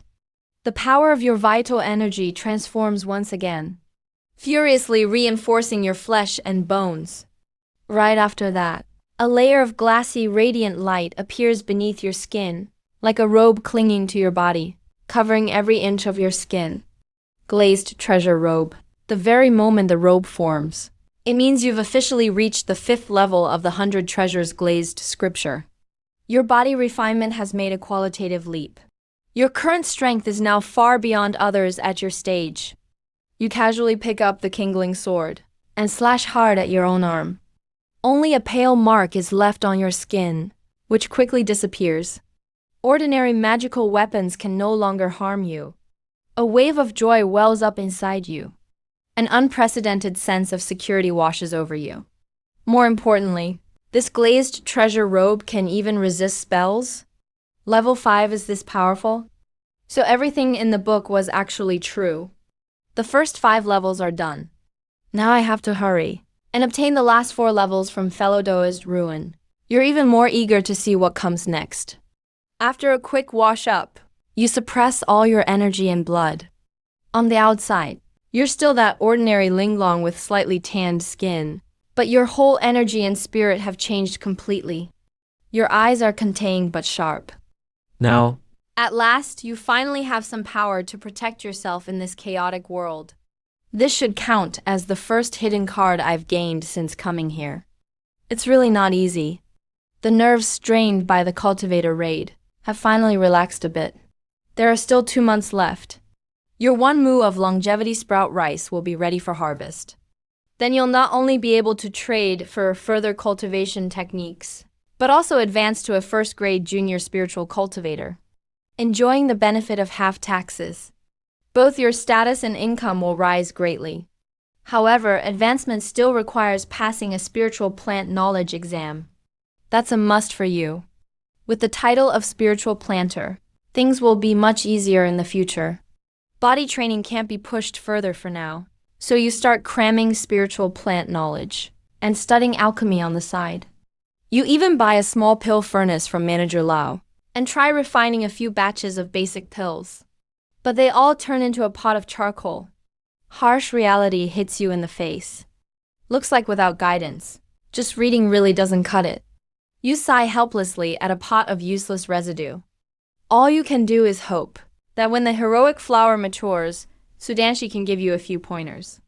2 months later, you stand beneath a big tree near the fields, looking up at a dirt yellow beehive the size of a pot lid. Thousands of snow-white bees swarm around the hive. These are the fierce twin sting bees, unique to the cloud desolation marsh. They can temporarily numb a cultivator's spiritual power. Of course, you don't pay them any mind now. You're just searching for the queen bee, preparing to use the wind control technique. You spot it, eyes lighting up, and start forming hand seals. Then strike toward the lower right corner of the hive. The wind control technique in your spiritual consciousness. Entry instantly appears. Deep within the hive, the queen bee, 5 times larger than a regular bee, suddenly shuddered, her eyes flickering with confusion. And then you clearly sensed a new connection forming between you and the queen. You immediately issued a command. In the next second, the entire hive of twin bees swarmed out, a massive, dark cloud, flying straight for your 3-acre Lingming flower field. The results were remarkable. It really worked. You're overjoyed, and quickly ordered the bees to begin pollination. Soon, busy twin bees filled every corner of your 3-acre field. You nodded with satisfaction. Back then, Master Sudan only asked for a 10% survival rate, but you've pushed it all the way to 90%. Once these 7 days of pollination are over, the quality will be guaranteed. Over 300 Lingming flowers, at 5 spirit stones each. That's a business worth over 1,000 spirit stones. You consider to yourself, it's time to move into the spiritual herbs and medicine business. 7 days later, the Lingming flowers emit a rich fragrance. They're ready for harvest. You send a message talisman to Master Sudan. Before long, he came strolling over with his little bamboo basket. But when he saw the blooming 3 acres of flowers, his calm expression vanished instantly, and his face became a sight to behold. You grew all these yourself? He pointed at the spiritual field, giving you a look of utter disbelief. You gave a sheepish laugh, and simply called it good luck. Pure luck, honestly? Master Sudan shot you a glare, and said you must be kidding. When has anyone ever seen something this miraculous? He carefully picked a blossom as he spoke, inspecting it closely, noting that the quality was superb, perfectly suitable for medicinal use. Then he looked you up and down again, and slowly said he truly didn't expect that friend Chin's talent in spirit planting was so high. Working here is really a waste of your skills. What a real waste of talent. You forced a wry smile and waved your hand, saying it was just good fortune.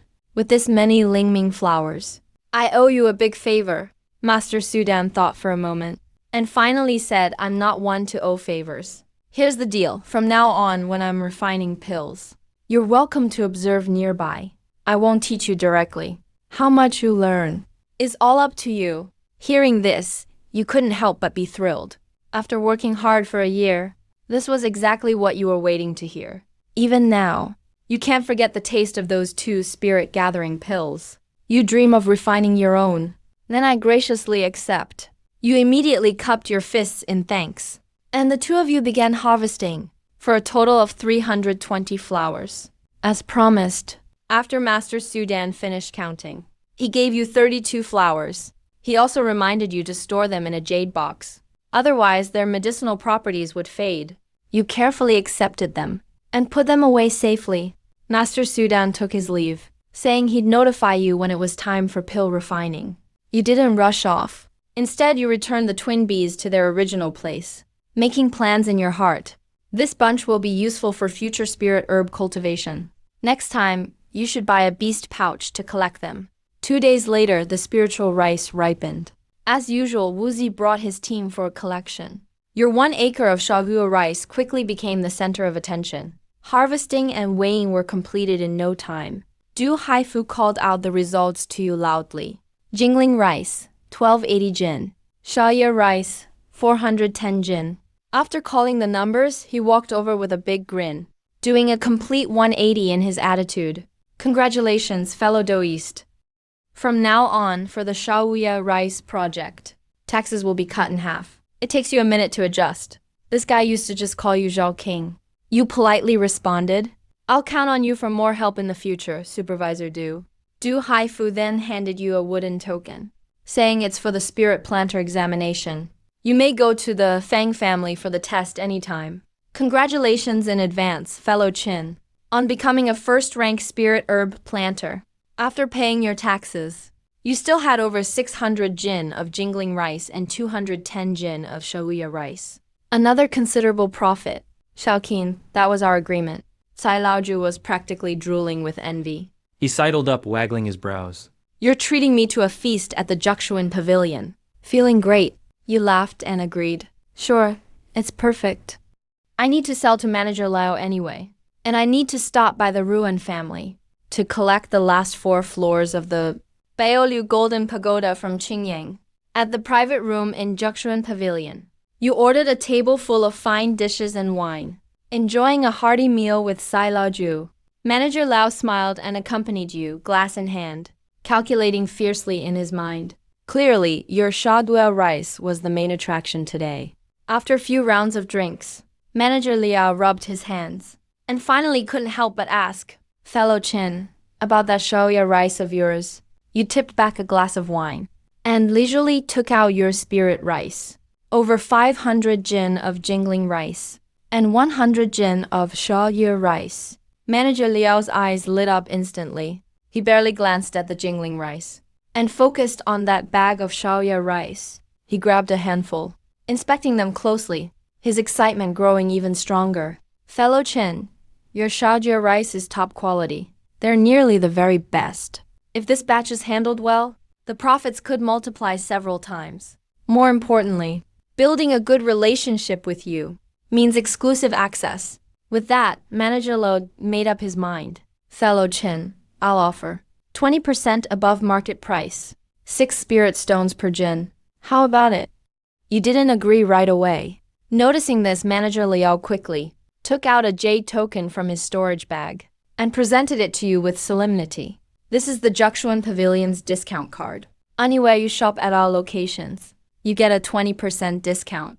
You took the jade token, checked it, then nodded. Deal. Manager Lao beamed and immediately weighed and settled the rice. 510 jin of jingling rice, 170 spirit stones, 105 jin of Shaoya rice, 630 spirit stones. That's 800 in total. Lower grade spirit stones, all credited to your account at once. With 800 spirit stones, you instantly felt more confident. Cai Laoju stared in awe. Once the transaction was done, you casually asked if anything's new with the Fang family lately. Manager Lao replied in a low voice. Same as ever, the Lingyu Sect's teleportation array is still under repair. It probably won't be fixed anytime soon. You nodded. Taking note. Manager Li gave you a 20% discount on the meal and sent you a bottle of spirit wine, showing you lots of respect. Leaving the Juxuan Pavilion, you and Cai Laoju, went your separate ways. You went alone to the steward hall to take the test. It went smoothly. You finished in just an hour. The steward in charge of the test stamped your wooden token with a magical seal. On the back of the token, 1 leaf of the spirit mushroom icon lit up, signifying your official qualification as a first-rank spirit mushroom planter. Your status is finally different now. You walk along Fang Street, playing with your identity token, in a pretty good mood. As you pass by the street, a female cultivator approaches you and asks if you need company. You keep your eyes straight ahead and walk right past her. She spits on the ground and says you're no fun, but you can't be bothered to respond and keep moving forward. Arriving at the Ruan family compound, this place is near the Fang Clan Center, a private standalone courtyard, complete with its own formation array. You take the opportunity to ask around. Even the worst courtyard costs 300 a year, and they're all fully rented right now. If you want to rent one, you have to get a ticket at the registry hall. I heard the ticket queue is already over 900 this year. You click your tongue in disbelief. If it weren't for the security of this second-tier formation array, no one would bother renting. At the entrance to the Ruan family compound, you raise your hand and knock. You knock for a while, but no one answers. So you have to send fellow Daoist Ruan a message talisman. A moment later, the talisman lights up. He says he's handling business outside and won't be back anytime soon. If you want, he can give you an address, and you can go there for him. You furrow your brow, feeling something is off. After thinking for a moment, you quietly decide to wait a bit longer.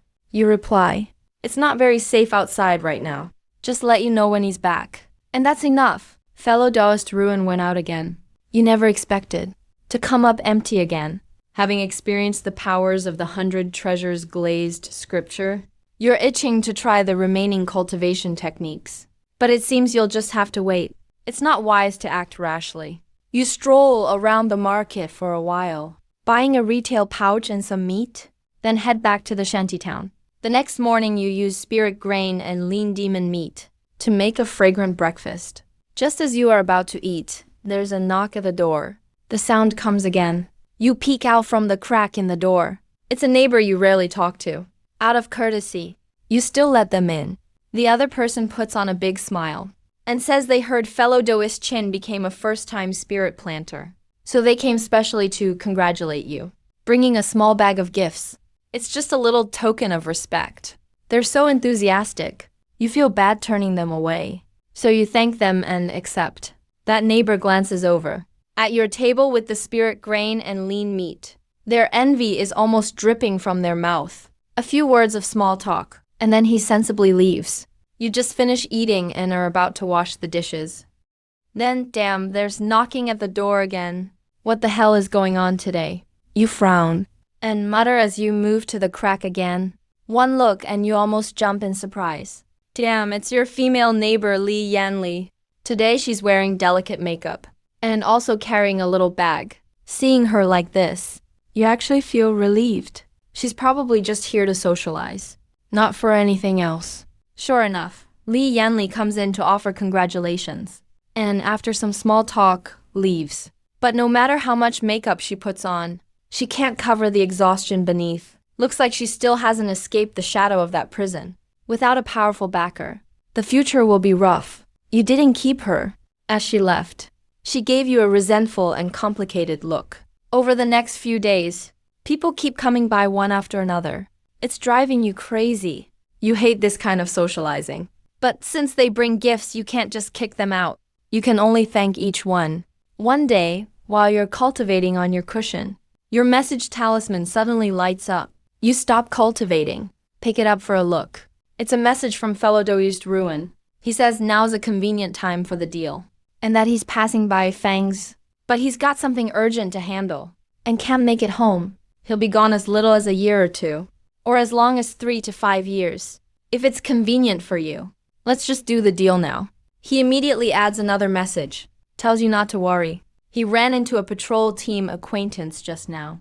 They're here too, and you hesitate for a moment, but reply anyway. Asking where to meet, he says on the road east of Fang's. You agree. Pack up your things and head straight out, passing through the shanty town. You see a few middle-aged female cultivators by the river doing laundry. They can't even be bothered to greet you. Once you're gone, their jealous words float over. So it's just a first-tier spirit planter. It's not like they're an alchemist. What's so great about that? You curl your lip, not bothering to argue. After the time it takes to drink a cup of tea, you arrive at the spot fellow Doist Ruin mentioned. You don't show yourself right away, but crouch in the bush nearby to observe for a bit. A cold wind blows across the overgrown field. Some figures stand on the road not far away. Fellow Doist Ruin is all smiles, chatting with 2 patrol cultivators in Lingyu sect uniforms. You take a closer look. Those 2 patrols are familiar faces. They're often seen patrolling the shantytown. Turns out it's them. With that, your last bit of doubt is gone. You get up and walk over straight away, trying to act calm, without showing anything unusual. Fellow Daoist Ruin sees you, and immediately greets you happily, then gives the 2 patrolmen a cupped fist salute, telling them to wait a moment. He needs to take care of something. He'll be right back. Then he turns to you and politely complains about being busy lately. You force a smile and get right to the point. Did you bring the stuff? He also asks eagerly, is your beast fang rice mature yet? You pat your storage bag and take out a small bag of beast fang rice, exactly 10 pounds. You open it for him to see. The spirit rice is tooth-sized, white tinged with red, with a fragrant aroma. No mistake, it's beast fang rice. The quality is really nice. A flash of greed passes through Ruin's eyes. But suddenly he asks, May I ask, fellow Doist Chin, how much did you harvest? It should be more than these 10 pounds, right? When you hear that, you immediately frown. How much I grew has nothing to do with you, right? He hurriedly laughs in embarrassment and says he was just asking. Then he takes out that beast skin from his storage bag. You hand over the rice. He hands over the skin. Once you get the beast skin and check it's correct, you're just about to relax. But suddenly your body's energy and blood spike in alarm. A surge of killing intent pierces your thoughts. You instantly understand, but keep your face neutral, still pretending to look over the beast skin again. There are still 2 left. Your mind is set on speed. A total of 5 murderous auras are silently locking onto you from different directions. 3 of them come from Taoist ruin and those 2 patrol cultivators from Lingyu sect. The other 2 are hidden in the shadows. In a split second, you realize you've fallen right into a trap someone dug for you. There's not a trace of panic on your face. Ruin has reached key refining level 5. The 2 patrols, one is level 5, and the other is level 6. 2 hidden in the dark. You can't sense their cultivation yet. Countless thoughts flash through your mind. You decide instantly. You leisurely put away the beast hide. A smile returns to your face. You pull out a small embroidered pouch from your storage bag. You clasp your hands towards those 2 Lingyu sect patrolmen. Patrolmen, thank you for your hard work. It's nothing. When you pass through the alley in the future, please look after me. As you speak, you walk towards them, ready to hand over the item. The 2 exchange a glance. Both smirk in disdain, just as you're only a few steps away, and they're about to make their move. Hey, isn't that Mr. Upright here? Coming to play some wild games, huh? Should have said so earlier. A mocking voice rings out. You turn to look. It's actually that alluring woman in green from the brothel. Standing next to her is a burly man with a thick beard. Both are radiating killing intent, staring fixedly at you. Key refining level 4. Key refining level 5. There you go, 5 people in one group. Jisoo, that kid is really damn timid. At this moment, Doist Ruin drops the act, shows his fierce face. Licking his lips, we've tried several times, but he wouldn't show up. If it weren't for you patrolmen taking the risk, we really couldn't get him. Let's finish him quickly. Take the loot and leave. Before any trouble arises, the burly man rumbles. Just that patrolman at level 5 key refining. Scoffs. Doesn't even consider you. A level 3 key refining. As a threat. All 5 already have you completely surrounded. But in the next moment, you strike first. You suddenly bend your legs. You shoot forward like a cannonball. You flip your hand and slap your storage bag. You meant to grab your kindling sword. But in the rush, you end up grabbing a spirit shovel used for digging. No time to care about that. Your vital energy instantly pours into the spirit shovel. Your arm muscles bulge like steel cables, targeting the nearest patrolman at key refining level 5. Without a second thought, you swing the shovel down hard. That patrolman is startled by your speed.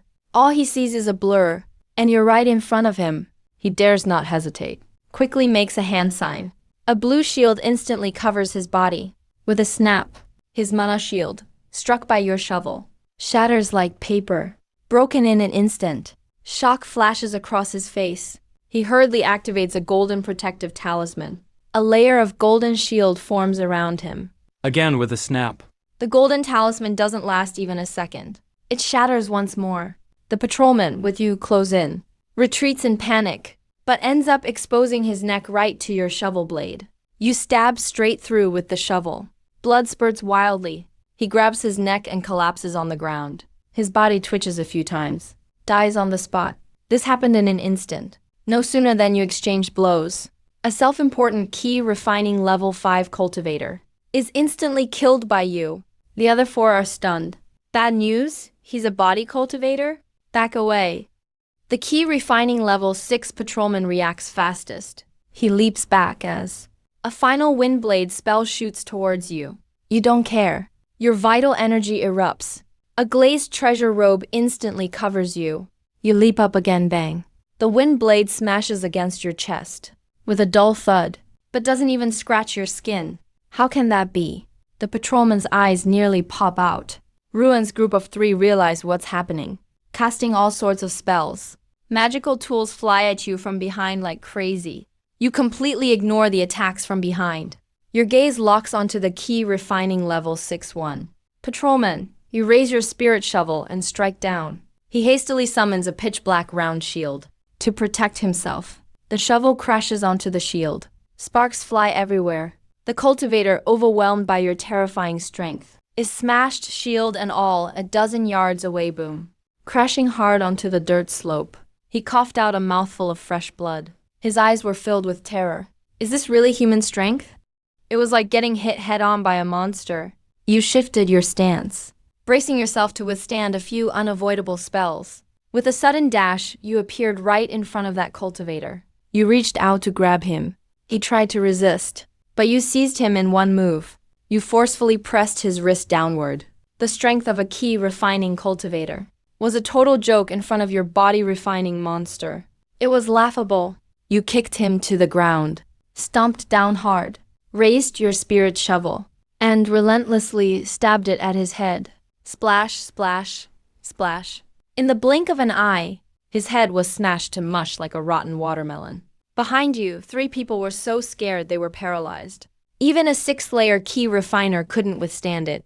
One move. That's the damn Linglong glazed treasure garment. No way at the 5th layer. How could you possibly be this fast? Fellow Daoist Ruin finally realized what was happening. Scared out of his wits, he summoned an African artifact to try and escape. Trying to run. The spirit shovel in your hand turned into a blur and shot out. With a swoosh, the shovel precisely severed one of his legs. Fellow Daoist Ruin screamed as he fell from midair. He dragged his broken leg, struggling on the ground. Wait, you dashed forward again. Picked up the spirit shovel. Without a second thought. With a splat, a human head soared into the sky. The remaining woman in green and the burly bearded man saw this. Their faces went pale. They immediately split up and ran. But when it comes to speed against you, you caught up to the burly bearded man in just a few leaps. Your right hand reached out and grabbed him by the back of the neck, yanked him back sharply. Fellow Daoist, wait, don't kill me. I'm all soft-hearted. Your eyes were icy cold. You swung the shovel without hesitation, chopped through half his neck in one blow. You spun around suddenly. The spirit shovel in your hand became a streak of light again, aimed at the fleeing woman in green. The spirit shovel pierced through her back. With immense force, it sent her flying several meters, nailing her dead to the ground. You were drenched in blood in the wasteland. An intense, murderous aura filled the air. You quickly looted the 5 storage bags and burned all the bodies to ashes with a fireball technique. Carefully cleaned up every trace. After making sure nothing was left behind, you turned and disappeared into the wilds. With such little strength, they dared to become bandit cultivators? Back at the hut, you started to count your spoils. The 2 Spirit Feather Sect disciples together had over 500 spirit stones, a few magical tools, and 2 mid-grade talismans they didn't manage to use. That black round shield you busted open was the only mid-grade magical tool. A little repair and it's usable. Aside from that, the other 3 scraped together over 600 spirit stones and some low-grade stuff. Just spirit stones alone, you got more than 1,000 in this round. No wonder there's always gold and murder and arson. You couldn't help but sigh. You kept everything valuable. Burned the rest with another fireball spell. After all that, you finally started to think. 80% sure these 5 were bribed by Ruin for your beast tooth, brought in as temporary help. And besides, Spirit Feather Sect folks are mixing with bandit cultivators. There must be a lot more going on behind the scenes. But as long as they don't mess with you, you can't be bothered. If you hadn't just broken through to body refining level 5 today, you'd be the one getting looted right now. 2 days later, the slums got tense again. 2 from Lin Feather Sect were killed. The whole patrol thing blew up. It was like a slap in the face to the sect. Everywhere near the Fang Clan area started strict inspections. These bandit cultivators are way too arrogant. First it was fellow Daoist Long. Now they even dare to kill people from Lin Feather Sect. Listening to the murmurs in the alley, you twitched your lips, shouldered your spirit hoe and went to work. Finished tilling your own 5 acres, then turned over the 3 acres for Master Sudan as well. After that, You put those four-winged, twin-horned birds from the tree into your spirit beast pouch. They'll be useful for planting spirit herbs later. Just after you wrapped up, Master Sudan's message arrived. He was about to start alchemy. Told you to come over. Your spirits lifted. Finally, it's about to begin. You rushed to Master Sudan's yard at once. When you entered, Master Sudan was already getting things ready. Today I'm making first-tier high-grade marrow cleansing pills. Even though you had guessed as much, you couldn't help but be moved at this moment. He was about to break through and become a high-grade alchemist right before your eyes. That would make you the only witness. Come with me. I'll show you something. Good stuff. Master Sudan grinned slyly, mysteriously led you further in. His grin gave you goosebumps. He pushed open the innermost door. A wave of heat hit you. You looked inside and were instantly stunned. There was a purple pill furnace in the room, complete with all kinds of workstations. What shocked you most was that the pill furnace was actually connected to earth fire underneath. This was a legit, fully equipped alchemy room. Master Sudan looked at your astonished face, smugly said, "Well, who would have thought? There's actually an earth fire vein under these slums. Only my place here can draw it out." Across the whole slum area, you were speechless for a long time. Didn't know anyone could do this. This was basically using sect-level resources for free. No wonder, as a mid-level alchemist, he was willing to stay in this dump for years. Master Sudan added, "Of course, this kind of earth fire is only fit for making low-level pills. Second tier and above needs to use your own true fire." You were amazed in secret. A first-tier high-grade pill is considered low-level to him.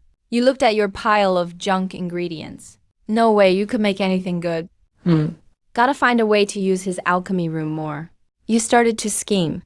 All right, I'm about to begin. You just watch.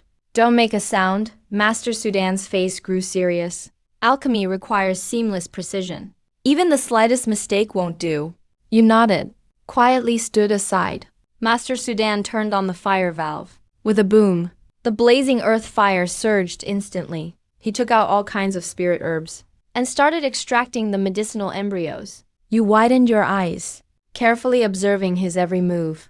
It was an extremely skillful refining technique, smooth as flowing water, absolutely silky. In no time at all the embryos were refined.